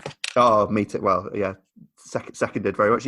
Was it because I didn't know that when I was a teenager or even an early 20-something. It wasn't there a thing about? Was it about 3 years ago? I basically heard Ant Music for the first time, and I was just bothering you about it all the time. I was just like, listen to it on repeat. That sounds about right. Yeah. Yeah. But I'll let you off because the amount of times I do that because I go, I've heard this thing. Have you heard this before? You go, yes, it's very famous. Yeah, we've both done a fair bit of that. So I mean, getting back to Surfer Rosa, one of my checkstones for that obviously was when I first heard it, it had "Where Is My Mind" on it. So that was a familiarity point, and it starts with Bone Machine. Bone Machine. Yeah, which is quite a great sort of a mission statement, isn't it? The sort of the first minute of that is a great introduction to the sort of sound and the world of the Pixies and some of their sort of morbid fascinations. Yes, and I never thought of it that way. That it was a sort of quick crash course. It starts with a sort of fairly simple bass line, which so many great Pixie songs do. Then that guitar sound comes in that is halfway between like Americana surfy, but like sounds like it's played on a buzzsaw or something. It sort of assembles the band, doesn't it? It's one of those classic tracks that sort of assembles the band bit by bit. It has the screams. It has the sort of the surreal lyrics. It's a boring thing to say because one of the first things you hear whenever anyone mentions the Pixies, did you know the lyrics are quite surreal? Yes, thank you. But yes, I suppose it's a crash course. Yeah. In that interview I was talking about, the Simon Reynolds one, you get a full range of the Pixies talking about their own work because he does actually ask them about their own work quite a bit, and they're quite in a way that is a bit Lynchian. They are kind of they're not that bad about talking about it. They do express what they're trying to do, like Frank Black especially, in terms of the lyrics, but they're also quite unpretentious about it. They've got that kind of like shrugging off the pretensions, which makes talking to musicians bearable, basically. And it's quite a difficult line to walk. Yeah, it's quite lightly worn. It seems like. I mean, I'm sure they had their moments of pretension and insufferability. I'm sure, but they come across in some of the stuff I've seen as quite humble about and kind of disarming about the art in Pixies lyrics and the sound and everything. Yeah, I've just thought because I've read a few quotes over the years about people talking about the music. I think the lack of pretension is clear. But I've always tried to work out what the difference is. I think it's just like he's happy to talk about how his influences are as follows, but he doesn't sound like he thinks you should be impressed by that at all. Like yes. So I have seen a Luis Buñuel film. I have read I've presumably read the Surrealist Manifesto, and I have these ideas. But I'm assuming you have as well, and this they just influenced me. Whereas you read so many people writing about the sort of thing as if they're introducing it to you for the first time, and let that can fuck off. Yeah, although obviously that is sometimes the case, isn't it? Especially when you are younger, it's they often are introducing you to those things. Like I was thinking that Nirvana, for people about my age, they did work a bit like like when Radiohead brought out Kid A, and I think there was actually a spread in, I think it's probably Q magazine, but there's probably loads of similar ones where it basically broke it down track by track over the 10 tracks of Kid A and just said, this is like that band, this is like that band, this is where they're getting this from, and I think I had that, and it almost became, at least for that summer or whatever, it almost became like the Bible. I was just like, okay, I've got to find out what's going on here. I don't remember that. I don't remember that particular spread, but I do know that feeling because I'm still doing that. That's how I approach everything now. It was I think with that, it was just the obvious of like, obvious now, but it was like things like, Idiotech. If you like Idiotech, you might like Otech, or, things like that. It was just, it was that kind of stuff. And it became a sort of shopping list for me. I think Surfer Rosa, it's still such a fantastic, distinctive sounding record. And I was thinking, you've got tracks on it like I've Been Tired, haven't you? Which I was talking about. That's still exhilarating. The after the count in, the splurge of Frank Black, monologuing, in that it's still thrilling to listen to. I think I think so as well. And I think, having re-listened to them recently, I kind of put my finger on a thing that is defining the Pixies in my head, and I think it's why the later albums don't quite do it for me in the same way. I still love them, but it's a kind of my way into like a sort of an American folk horror, because it just sounds like you've accidentally stumbled into a sort of Texas Chainsaw Massacre style. Just somewhere in America, who knows where, you've just stuck your head around a door of someone's house, and in the basement there is this incestuous family of torturous, deformed. You can list all the fucking horrible things Frank Black sings about. There's that, and it sounds like torture. Like you've got that sort of buzzy guitar. Yeah. But the fact that all the song structures and the fact there's influence, like I mentioned earlier, was like that Christian singer-songwriter stuff. It does at the heart, on surf rock and that kind of thing, have its heart like sort of Americana, but warped and deformed and grotty and dirty and it's like I think someone said to me, it's like Peter, Paul and Mary meets Texas Chainsaw Massacre, something like that. Riffing on the Pixies' own advertisement that attracted Kim Deal. That's Peter, Paul and Mary meets Husker-Du, isn't it? Yeah, that's right. That's what got Kim Deal to join the band. One thing I think, because I think all that's right about the aesthetic of the Pixies and stuff, and the sort of preoccupations and sound. I think, because it's funny, it works, because it doesn't work otherwise. Because it's accessible and appealing, because it's funny and it's done with wit, and it's done, there are actual jokes in Pixie songs as well, some of them, most of them intentional, I think. I remember talking to my friend Gabriel years ago about this, and we were mostly talking about techno music, because Gabriel was very into techno, as was I, but I was talking to him about how even in instrumental music, I think that humor and the display of wit in a good way in music is really vital to all great music, because you kind of, like in a great techno tune, the build up and the drops and everything are as importantly funny as they are in a Wile E. Coyote cartoon. They're kind of the dynamics the same. And I think with more with rock music as well, in a more traditional way, maybe, the lyricist has to sort of let when they have a style. I suppose the way I'd put it is, when they have a style as distinctive as the Pixies and as artificial and as heightened, the singer has to kind of let they're in on the joke to an extent. Yeah, I completely agree with it. I think that's true of anything where you're affecting it with this level of affectation, which is most art. I think I've spoken to you about this before, that there are many bands I like, but all the bands I love are funny. Yeah, but I think are funny. I can't love a band unless I think they're funny. And I don't mean comedy songs, although one of those wouldn't go amiss. Yes. But it's like, there are lots of great bands that I admire, but I can't love, because they don't make me. There's no humour. Yeah, I think that's it. Well, I know Pixies don't fall in that category. Incidentally, but that's why I love them. Yeah, and just like them a lot. So knowing some of the bands you're into, anything from sort of Brian Eno up to sort of more recently LCD Sound System kind of embodies some of that, don't they? Yeah, two really good examples. I know with Eno that your first thought, because my first thought actually when you said it was really Eno, because it's mainly sort of soundscapes and you don't have much humour there.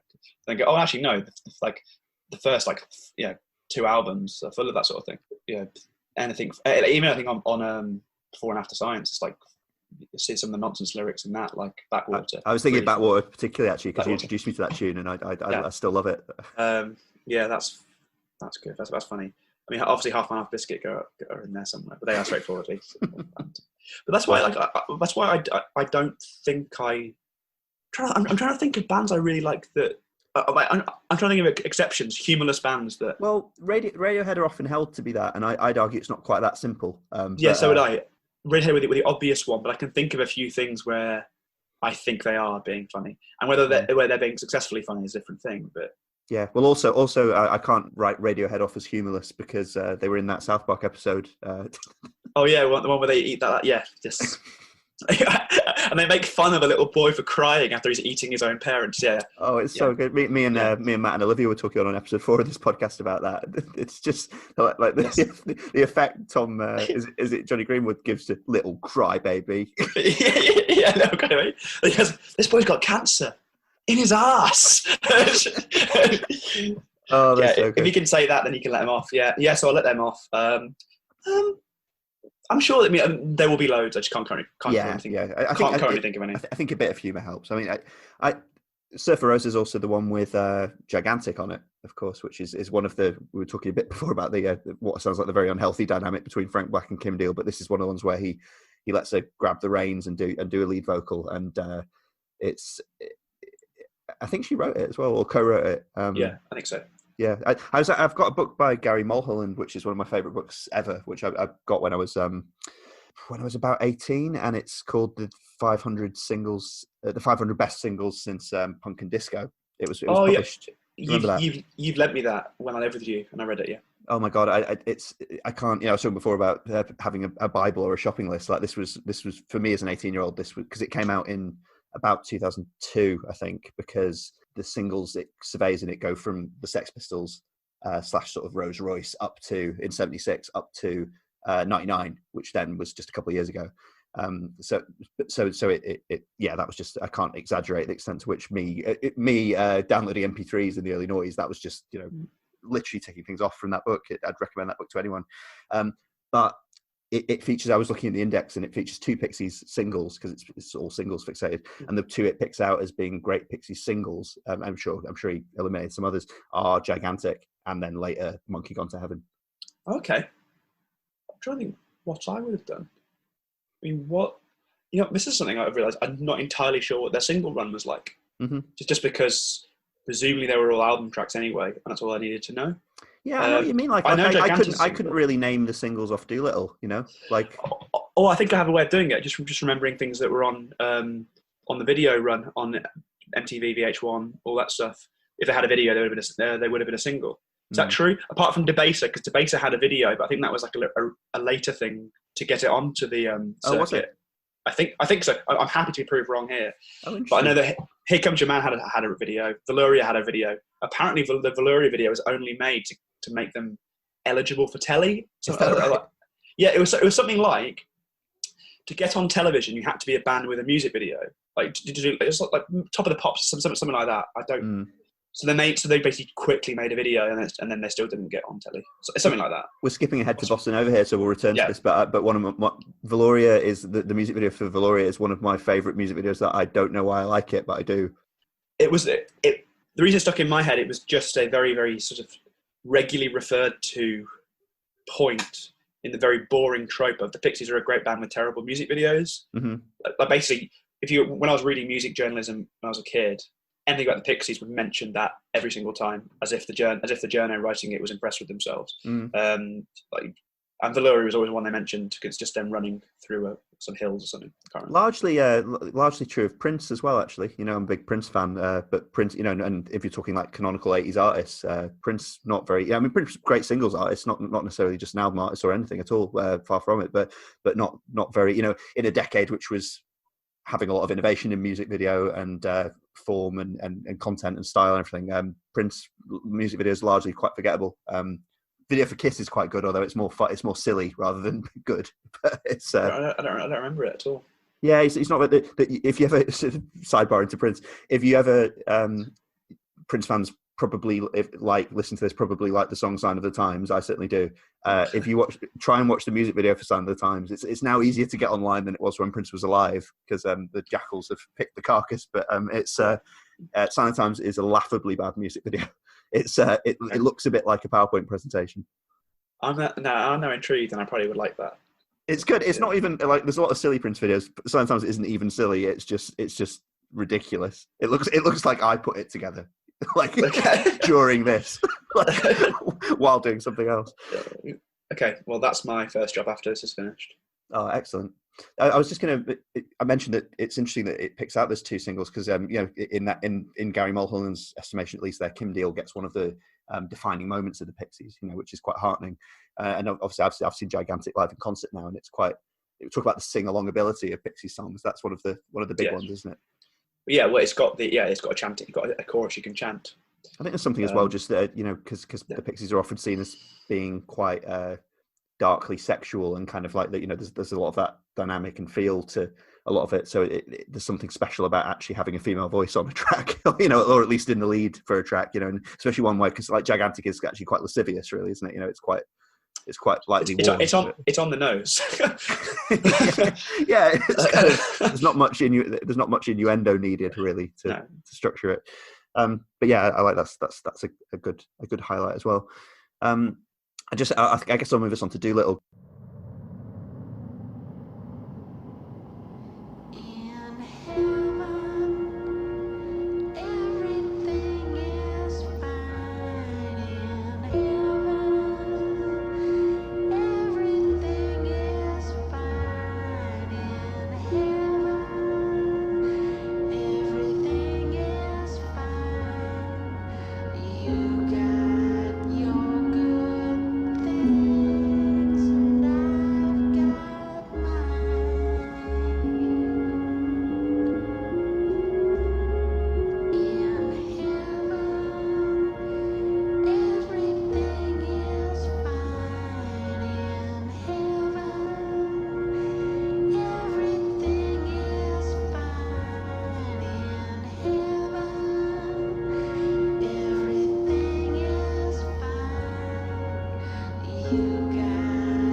It's generally held up as the peak of their career, and it's kind of, it is quite hard to pick much fault with it, really, isn't it? Like on this re-listen, I was sort of trying to a bit because you try and slay some giants, even just to find something to say.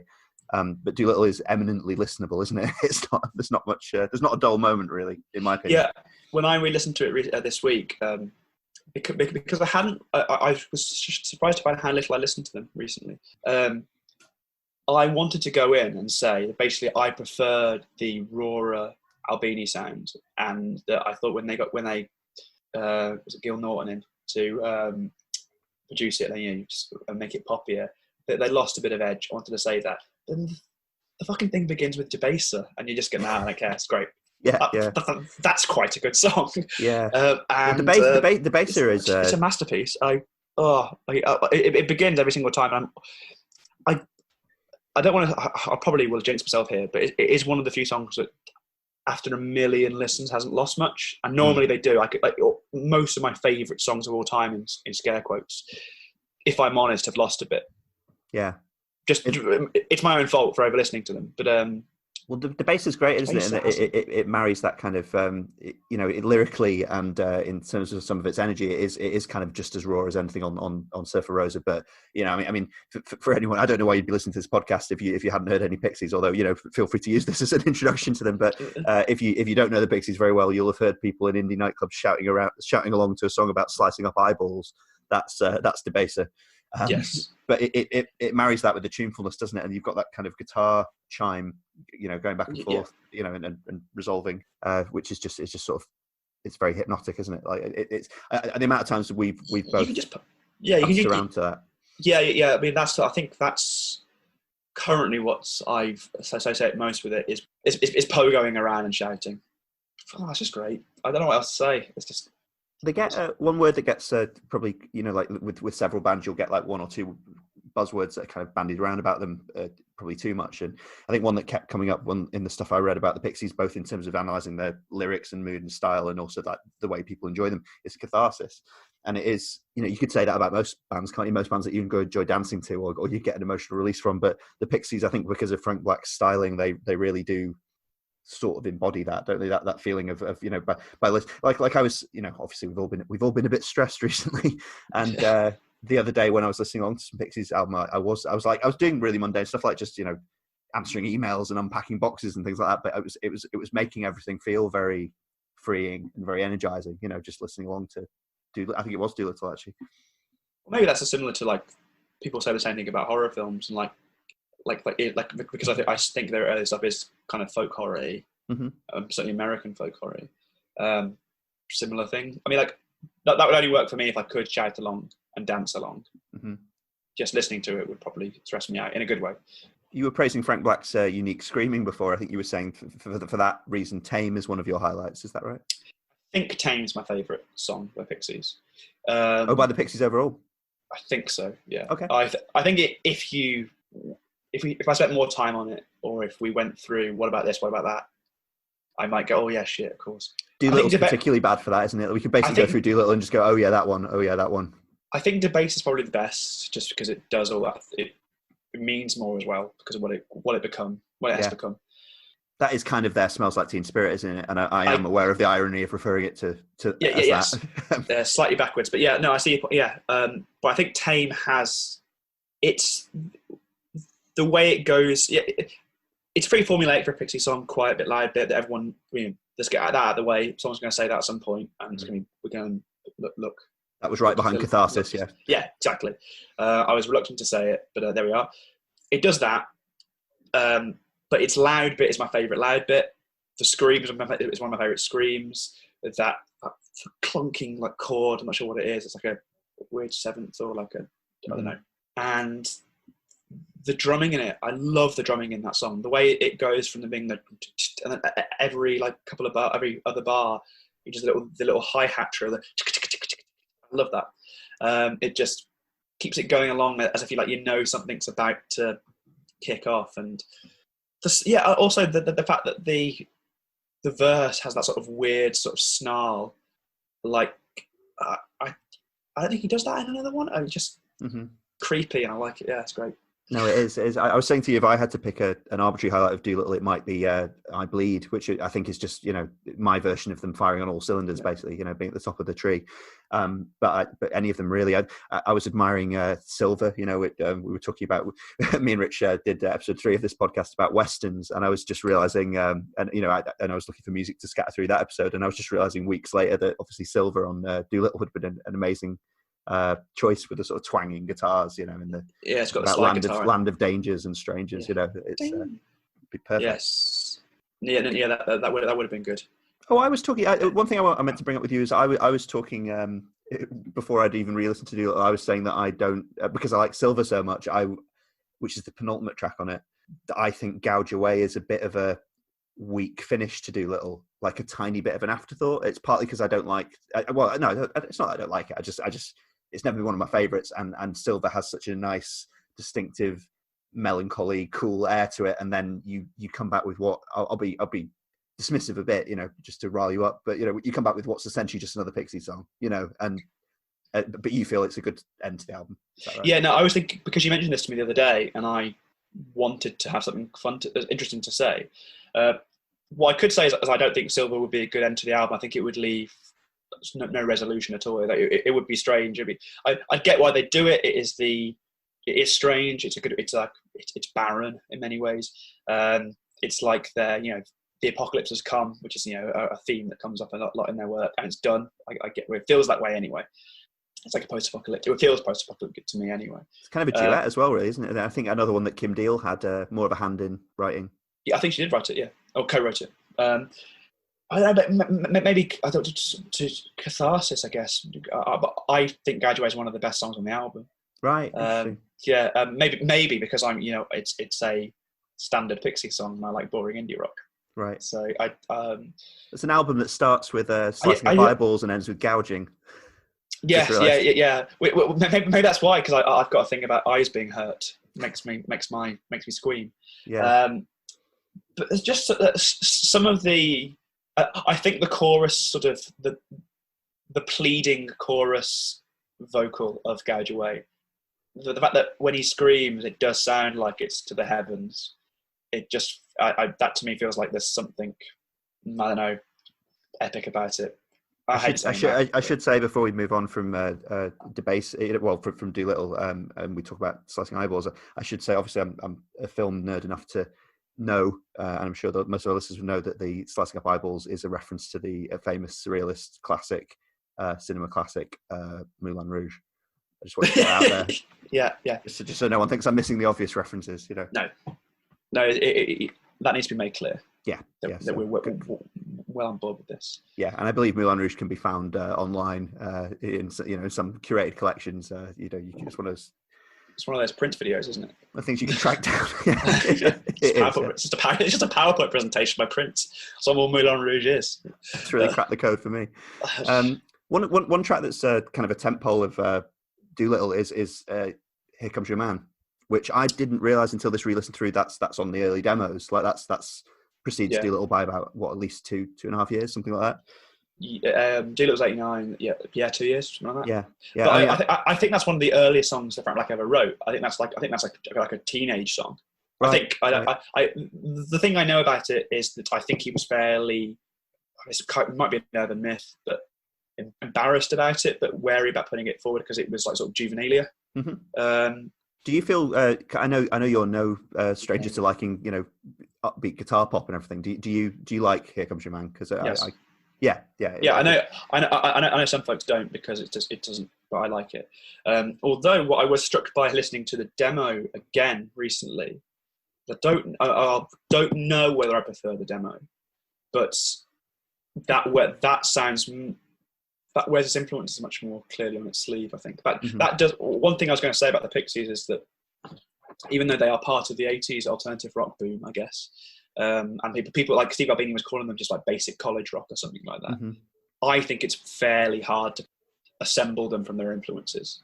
Like even when they're obvious, like the slightly folky Christian rock stuff and the Husker Du buzzes, buzzing guitars. I don't think it's just a natural you put those together and you get the Pixies. It's really, I think the Pixies are a kind of before and after band.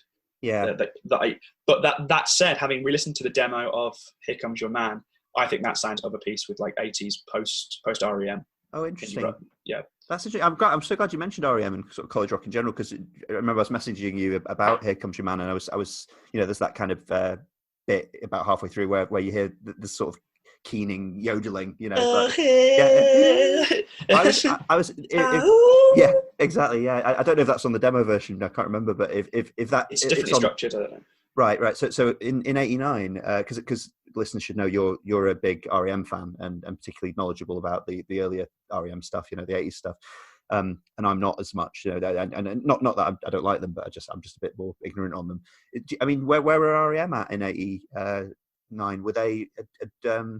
So they've done it. Green come out. Green's come out. I think Green's '88. Like, actually, to be fair, my major label REM's pretty bad, but because I'm into the indie stuff. So '88, I think is Green, because '87's Document. '88 is Green, I think. So I think '89 would have been. Yeah. I mean, they would have been big, like college rock contemporaries in a sense, wouldn't they? They both would have, in those late '80s summers, they would have been. Yeah, but REM would have graduated by then to major label.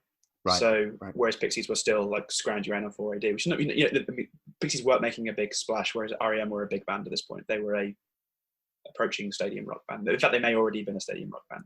And I believe the Pixies had that kind of Jerry Lewis thing, didn't they? Where they were. You actually hinted at this before, where you said they got, especially in the first phase of their career in the late '80s, early '90s, they did get a lot more European press and good reviews apparently than than they did in the States. Yeah, they were big. They were relatively overlooked in the States. I don't think they were ever overlooked really, but they were kind of, they didn't have as many domestic cheerleaders for them, basically. Yeah, I think also that speaks to something to do with which may not be true anymore, the relationship between mainstream press and indie press. There was never a massive disconnect over here, I don't think. Like put it this way, like if John Peel's a fan of your work, and I know John Peel had a eclectic and Catholic taste in music, but you're still on Radio 1. Like even if you're late at night, you're going to be on. If the enemy are writing about you, the enemy is not an underground zine. Right. It's. I just straightforwardly don't know what that was like in America. I'm just completely ignorant about what the connection between mainstream press, mainstream radio, and college radio is. I don't know the dynamic. Yeah, and we're kind of. This is a topic too big for this podcast, really, isn't it? But obviously we've made reference to Nirvana, and it's a bit of a cliche again. But it's hard to imagine. I mean, the music industry's gone through about 4 or 5 big changes since then. But it's hard to. You have to remind yourself what a big change Nirvana was for, and the Pixies we're discussing is pre that. Yeah, you have to. I think understanding. As if we have some sort of canny insight, but the fact that when indie meant indie, and that was you'd have indie charts for a reason. There hadn't been that sort of major label indie label synergy sort of collapse in the 90s. I can't quite imagine what that was like. I imagine it was fun. Mm-hmm. I know I mentioned Monkey Gone to Heaven before as being one of the sort of standout singles in Gary Mulholland's book, but literally that's on Doolittle, and that's also on the Live at the BBC album. So I knew it before then. So there's a Peel session of that. That was a huge college rock radio hit, wasn't it? I think that was that, and Doolittle in general was kind of how they got a lot of play. It was kind of what made them big, really, or as big as they ever got in their initial lifetime. Is that right? I thought that I think singles wise, Velour is the highest charting single in the UK. I think I'm not gonna, but yeah, I imagine that's true. Weirdly, Monkey Gone to Heaven, even though I really like it, obviously it's not a song that I have to be reminded it's a Pixies song. Like if you're talking about Doolittle, the things that leap into my head straight away are Debaser, and then things like Tame and Crackety Jones and sort of Mr. Greaves and Hey, and that kind of thing. I was I love you. Yeah. No, well, yeah, maybe actually, just maybe the songs that are all a little bit weirder, for whatever reason that is. Whereas I don't think Monkey Got to Heaven straight away, even though the Monkey Got to Heaven is on the fucking cover. I don't know. Yeah, it's got the Monkey Gone to Heaven's got another one of those big iconic sort of Pixies yellow long moments, hasn't it? The whole If Man is 5 bit. Yes, and I imagine I spent many a decent evening chanting well drunk to that. It's really hard not to yell along to. I was when I was listening to it the other day, I was messaging you saying, questioning the whole validity of this podcast, basically, because I was listening through to it and La La Love You came on, and I was almost laughing out loud to it, and I was just thinking, if I find anything to say about this, not in a bad, not in a way that casts aspersions on its quality, but just La La Love You is almost like a joke song, isn't it? Like it's. Yeah, I find it weirdly inscrutable to this day. Like because if it is a joke, what is the joke? Is it about the fact that we're doing a very trite love song, complete with wolf whistles? Yeah, and apparently people are earnestly saying "I love you," but they're obviously not being earnest because it's being crooned over with some quite fatuous lyrics in a band where they don't really do fatuous, even if it doesn't always land. I don't know what. Like, who does the male vocals on La La Love You? David Lovering, the drummer. Is it right? Yeah, doing the all I'm saying pretty baby. It's so great. Club singer style. Yeah, it kind of is. I love it. I love it. I love it as well. I maybe that's another good thing. Like even when there's a joke I don't get, like, well, at least that's more interesting than most bands. Yeah, no, I'm probably gonna end up listening to it again this weekend. Actually, we could talk about Doolittle forever. I'll wrap this phase of the podcast up. Let's take a short break, and then let's talk just a little bit about the 2 albums that the Pixies then released before their breakup, Bossanova and Trompe Monde. And we'll be back in a sec. Quite a bit of creative freedom. If you listen to their records, you'll see why they needed it. It's quite an inventory of styles that they go through on any given recording. They released an EP back in '86 called Come On, Pilgrim. That was followed up in 1988 by their first LP called Surfer Rosa. This year's release is called Doolittle. It's their second full-length LP. The band consists of a gentleman named Black Francis. whose name is really Charles Thompson. Go figure it. He and Joey Santiago were college buddies in Boston. They formed the band together and then put out advertisements to find the rest of the members. Well, bassist Kim Deal answered an ad that asked for somebody to play in a Husker Du, Peter, Paul and Mary type group. She was amused, arrived with no bass, was the only applicant, and got the job. Her friend David Lovering was brought in to be the drummer. The Pixies, our feature on this week's Inner Limits. I get the sense that the songs are like experiments that you perform one at a time and you're putting them together. Is that an accurate way of looking at it? That's a pretty good way. How would you describe the process of putting together a Pixies song? It's kind of like an experiment we do one at a time. It's like that, I don't know. To make a cool rock tune, that is our goal. And we live for only that song when we're making that song. And, you know, we're trying to make it good. That's what it sounds like. It doesn't sound like you're intentionally trying to create a bunch of songs that have this particular style to them. No, I appreciate bands that have they're very stylistic and remain in their particular corner of sound or persona or image. I like that, but we're just not real good at that. Better to just think about a one little 2-minute experience and try to make it good. What type of experiments do you do? If a song becomes an experiment, what does it become an experiment in? How loud you can do it, or how short it can be, or what extreme feelings you can express, or how do you approach it? To make it sound cool. That's the experiment. We don't like go, oh wow, how loud can we make the song? That's not the experiment. The experiment is just, wow, this is going to be another song. We try to reduce it to what it was like when we were 13 or 14. You first start playing guitar in your friend's garage, and you just make a bunch of noises, and it's fun, and that's sort of what we do. We try to keep that same mentality, even though we're not that age anymore, and we're certainly not as immature as that. We're very mature now. But I mean, you know what I mean. Welcome back. I just wanted to talk to you, Rich, now about kind of the last Pixies albums in a sense. Although I know because of the reunion and the subsequent albums, they're not really. But I sort of, for the purposes of this podcast, we're sort of considering the Pixies' career as case closed in '92. Bossanova and Trompe Monde. I listened to I had a CD copy of Bossanova lying around as a teenager, and I think I just almost never must have listened to it, or at least not via that medium, because I didn't really know it as an album much at all. I realised, and I was listening to it on Spotify the other day.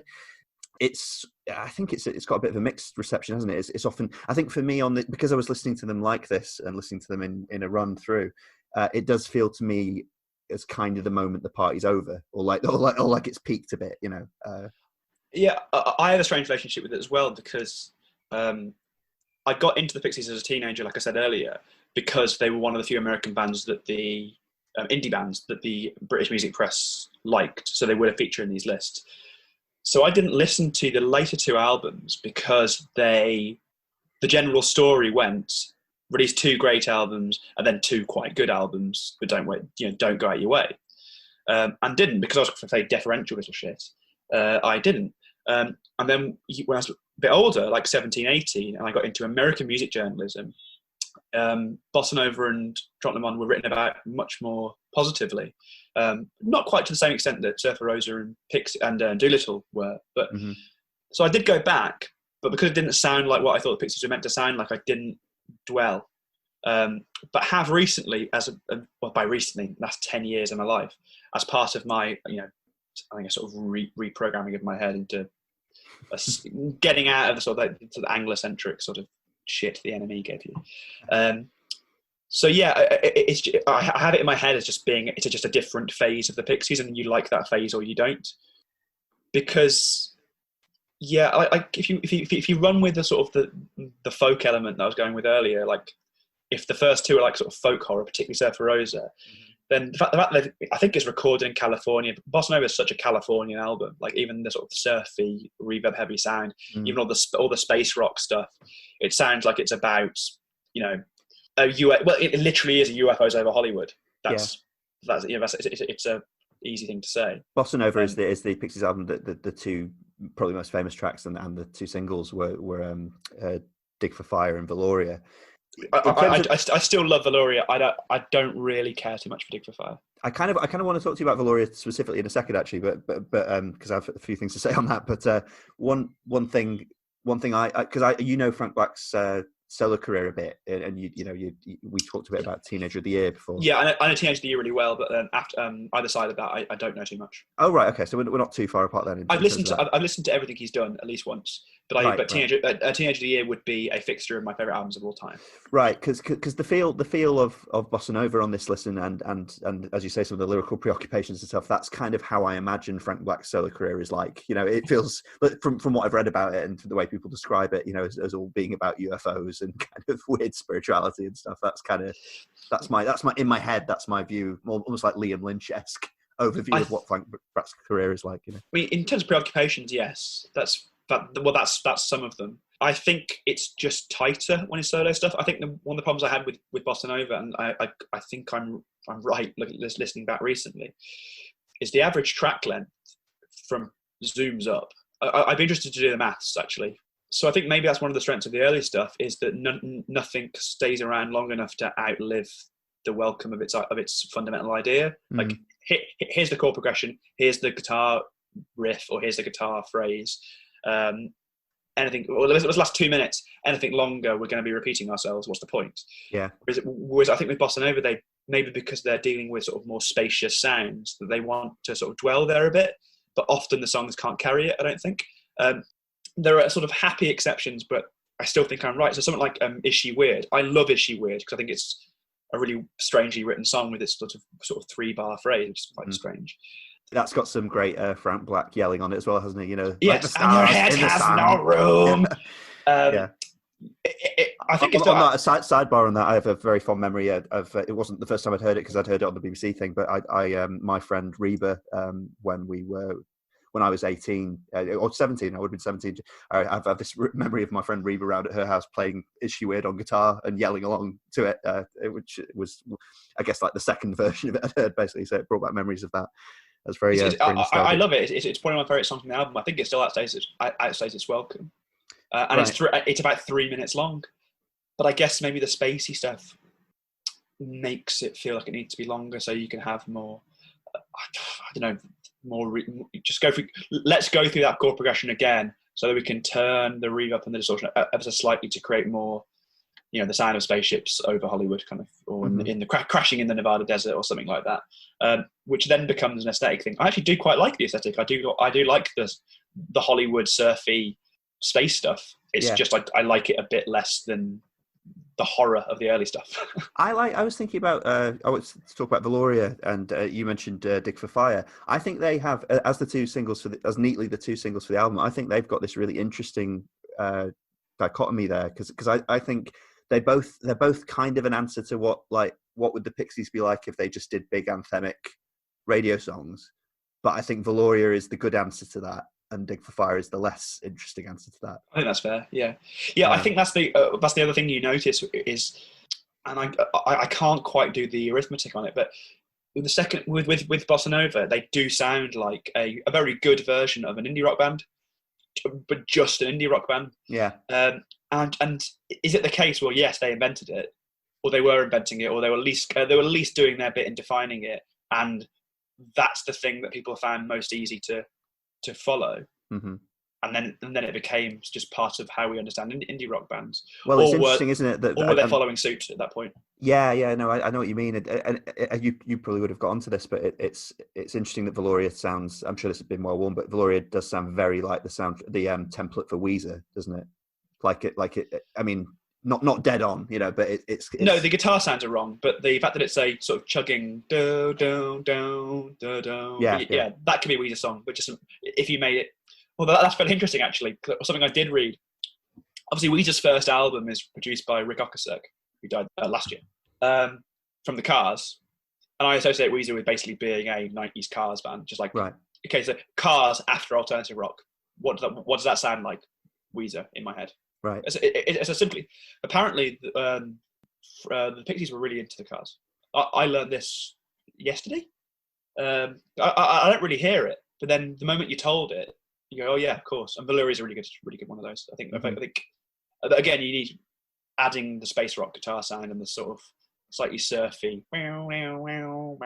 which could be, on a Shadows record. Yeah, well, it has that great mood that Into the White also has, doesn't it? Where it starts, it it starts pretty intense and just it has that sort of hazy.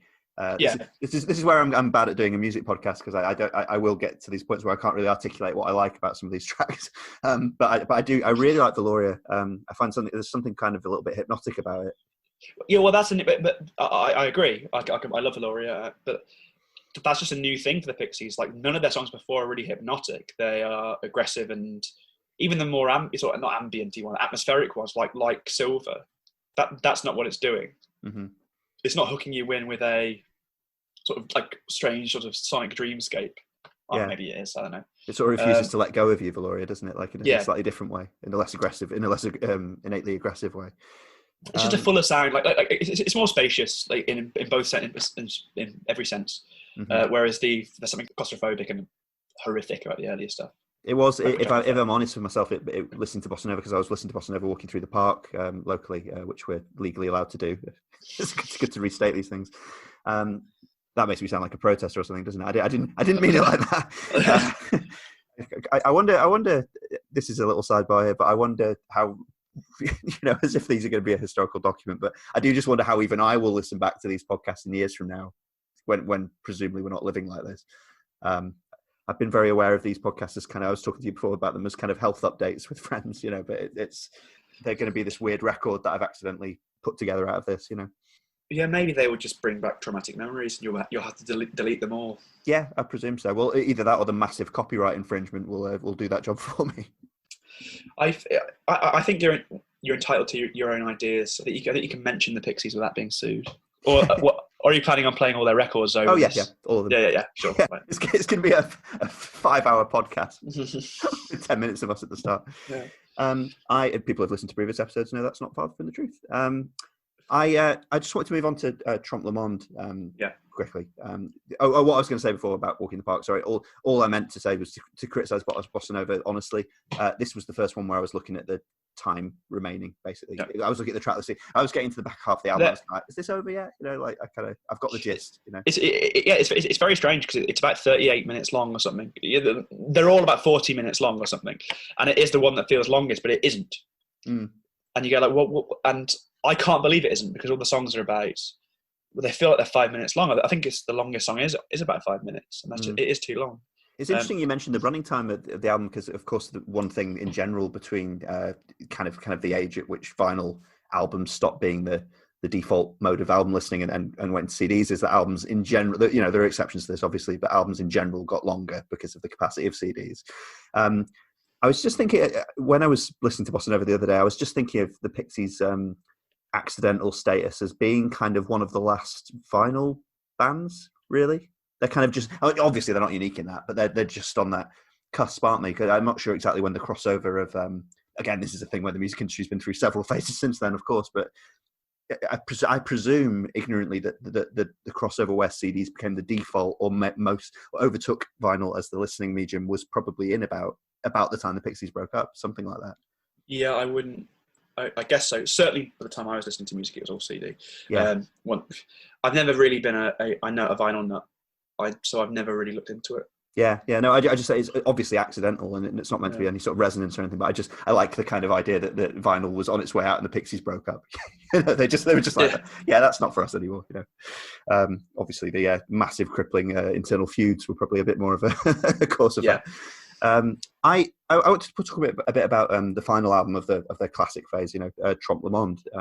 I came to this one slightly more optimistically, partly because I just remembered some of the tracks off it much better and more fondly. The title track, the first track on it, Trompe Monde, is actually one of my favorite Pixies songs. And I heard that via just a random MP3 download in the early noughties. But I always replayed that one, and I think it's got this fantastic energy to it. It's weird because it sounds like it's a song that should become. Trompe Monde should come between Doolittle and Bossanova. It doesn't, obviously, that's not how it works. Mm-hmm. But so yeah, I mean, that song I think particularly exemplifies that. It does feel like a slightly more mainstream indie version of a Pixie song, rather than a completely new thing. Somewhat. I say completely new. Bossanova definitely is still a Pixies album, obviously, but aesthetically just different with the guitar sounds and stuff. I mean, would you say in that sense it's a bit? It's again piling on the cliches. A bit of a return to form, kind of. I mean, I wouldn't want to say form because I'm sure some people will think it's just, okay, it's them going back to their safe zone and not being as interesting as them what they were trying to do on Bossanova. It's a return it's a return in a way to the old sort of sound. Alec Eiffel was the big single from that, wasn't it? And I remember seeing that on TV rotation a lot when I was a kid, and it just sounded like, that's a Pixie song that could have been somewhere on Doolittle. Yeah. I mean, that maybe not. I still got that. So some of the sort of holdovers from Bossanova. I prefer Trompe. It's got UMass on it, so I was saying that was one banger. That was one that really stood out on the listen. Actually, I didn't really know that one very well. I knew, as with all these, I know all the titles. You know, like I know Alec Eiffel as a title, and I know UMass as a title and stuff. But I couldn't really put faces to the name, so to speak, before this. But UMass was great. So, I mean, do you have a favorite track on Trompe Monde? Do you think UMass? UMass, yeah, definitely. That's quite an easy one. I mean, that's got another thing you can shout. Yeah. That's a bizarrely long song. Like, not long, like by sort of prog standards, but that doesn't outstay its welcome, and it is even more simple. Bum, ba-dum, bum. Yes, yeah. And then it even restarts just to do a loud bit for a bit. And then it ends with a natural end, and then just comes back in for a loud bit and then goes. Yeah. I don't know. Maybe because that sounds playful in a way that Bossanova never is.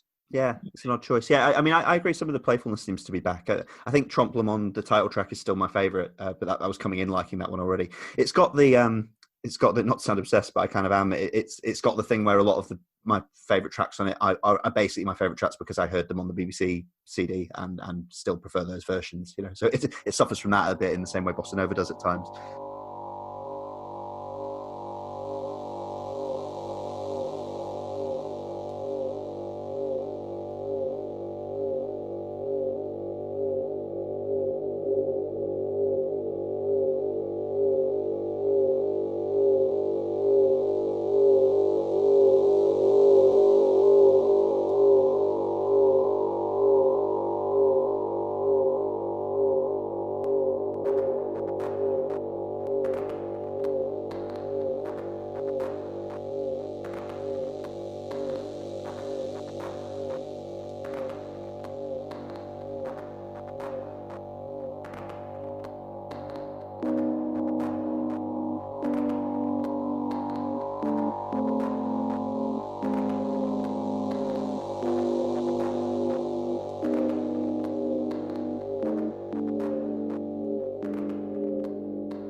I just want to wrap up because we've been talking for a fair while now, and we've covered that kind of phase of the Pixies' career. I just wanted to give you another chance to say if you had an overall Pixies sort of top three, because I know you were talking before about Tame as possibly your favourite. As long as it's made properly clear that these are just favourites rather than like what I think of the best. Oh yes, of course, like, yeah. Tame, probably UMass. Mm-hmm. If I'm really honest, Debaser. Yeah.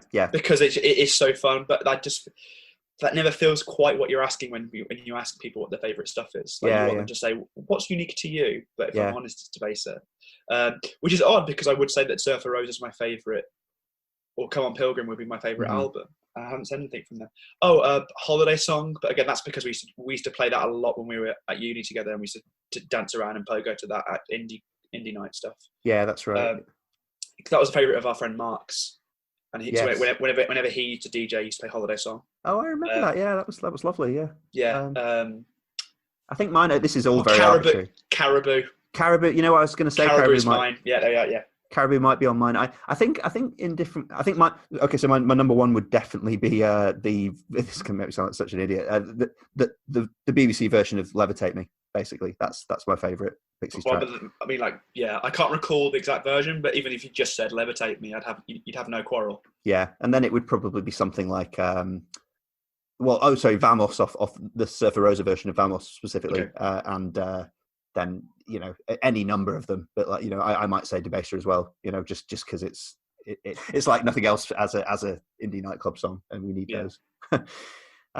Well, that's great, Richard. Thanks for talking through the Pixies with me a little bit there. I think that's apart from anything else, that's provided a bit of a template for how we're probably going to do the music-focused episodes of this podcast in the future. Because I was wondering how that would go. as long as I've made my mark, then I'm happy. I have written the first paradigm for your music chats. That's wonderful. Then Thank you. I'll die happy. I really enjoyed it, and it's been great to re-listen to the Pixies. That's been a really fun thing that's flavoured the month thus far, and I look forward to doing it in the future with you as well. I look forward to our Ace of Base one next week. Oh, well, you know it. I'm gonna get going on that right now, and then our Madison Avenue triptych. Oh. Well, I'm not sure I could talk for that long about Madison Avenue. Of course I could. For anyone who enjoyed this episode or hated it, either way, and just wants more either way, as either sustenance or evidence, you can listen back to episode 3 of this podcast, which was me and Rich discussing westerns, which is available on our website along with our other podcasts. This is on our Libsyn website. So thanks for joining me again, Rich, and hopefully see you back again soon. Thanks, man. And see you all soon. Don't know who I'm waving at. Yeah, no, I don't know what I mean by see you all again soon. You end up saying these really absurd things, you know. Yeah, what do you say? Just goodbye, I suppose. But like, you can't even say I'll hear you again soon because you're not listening to them. Thank fuck. Yeah, it doesn't really have a sign off yet.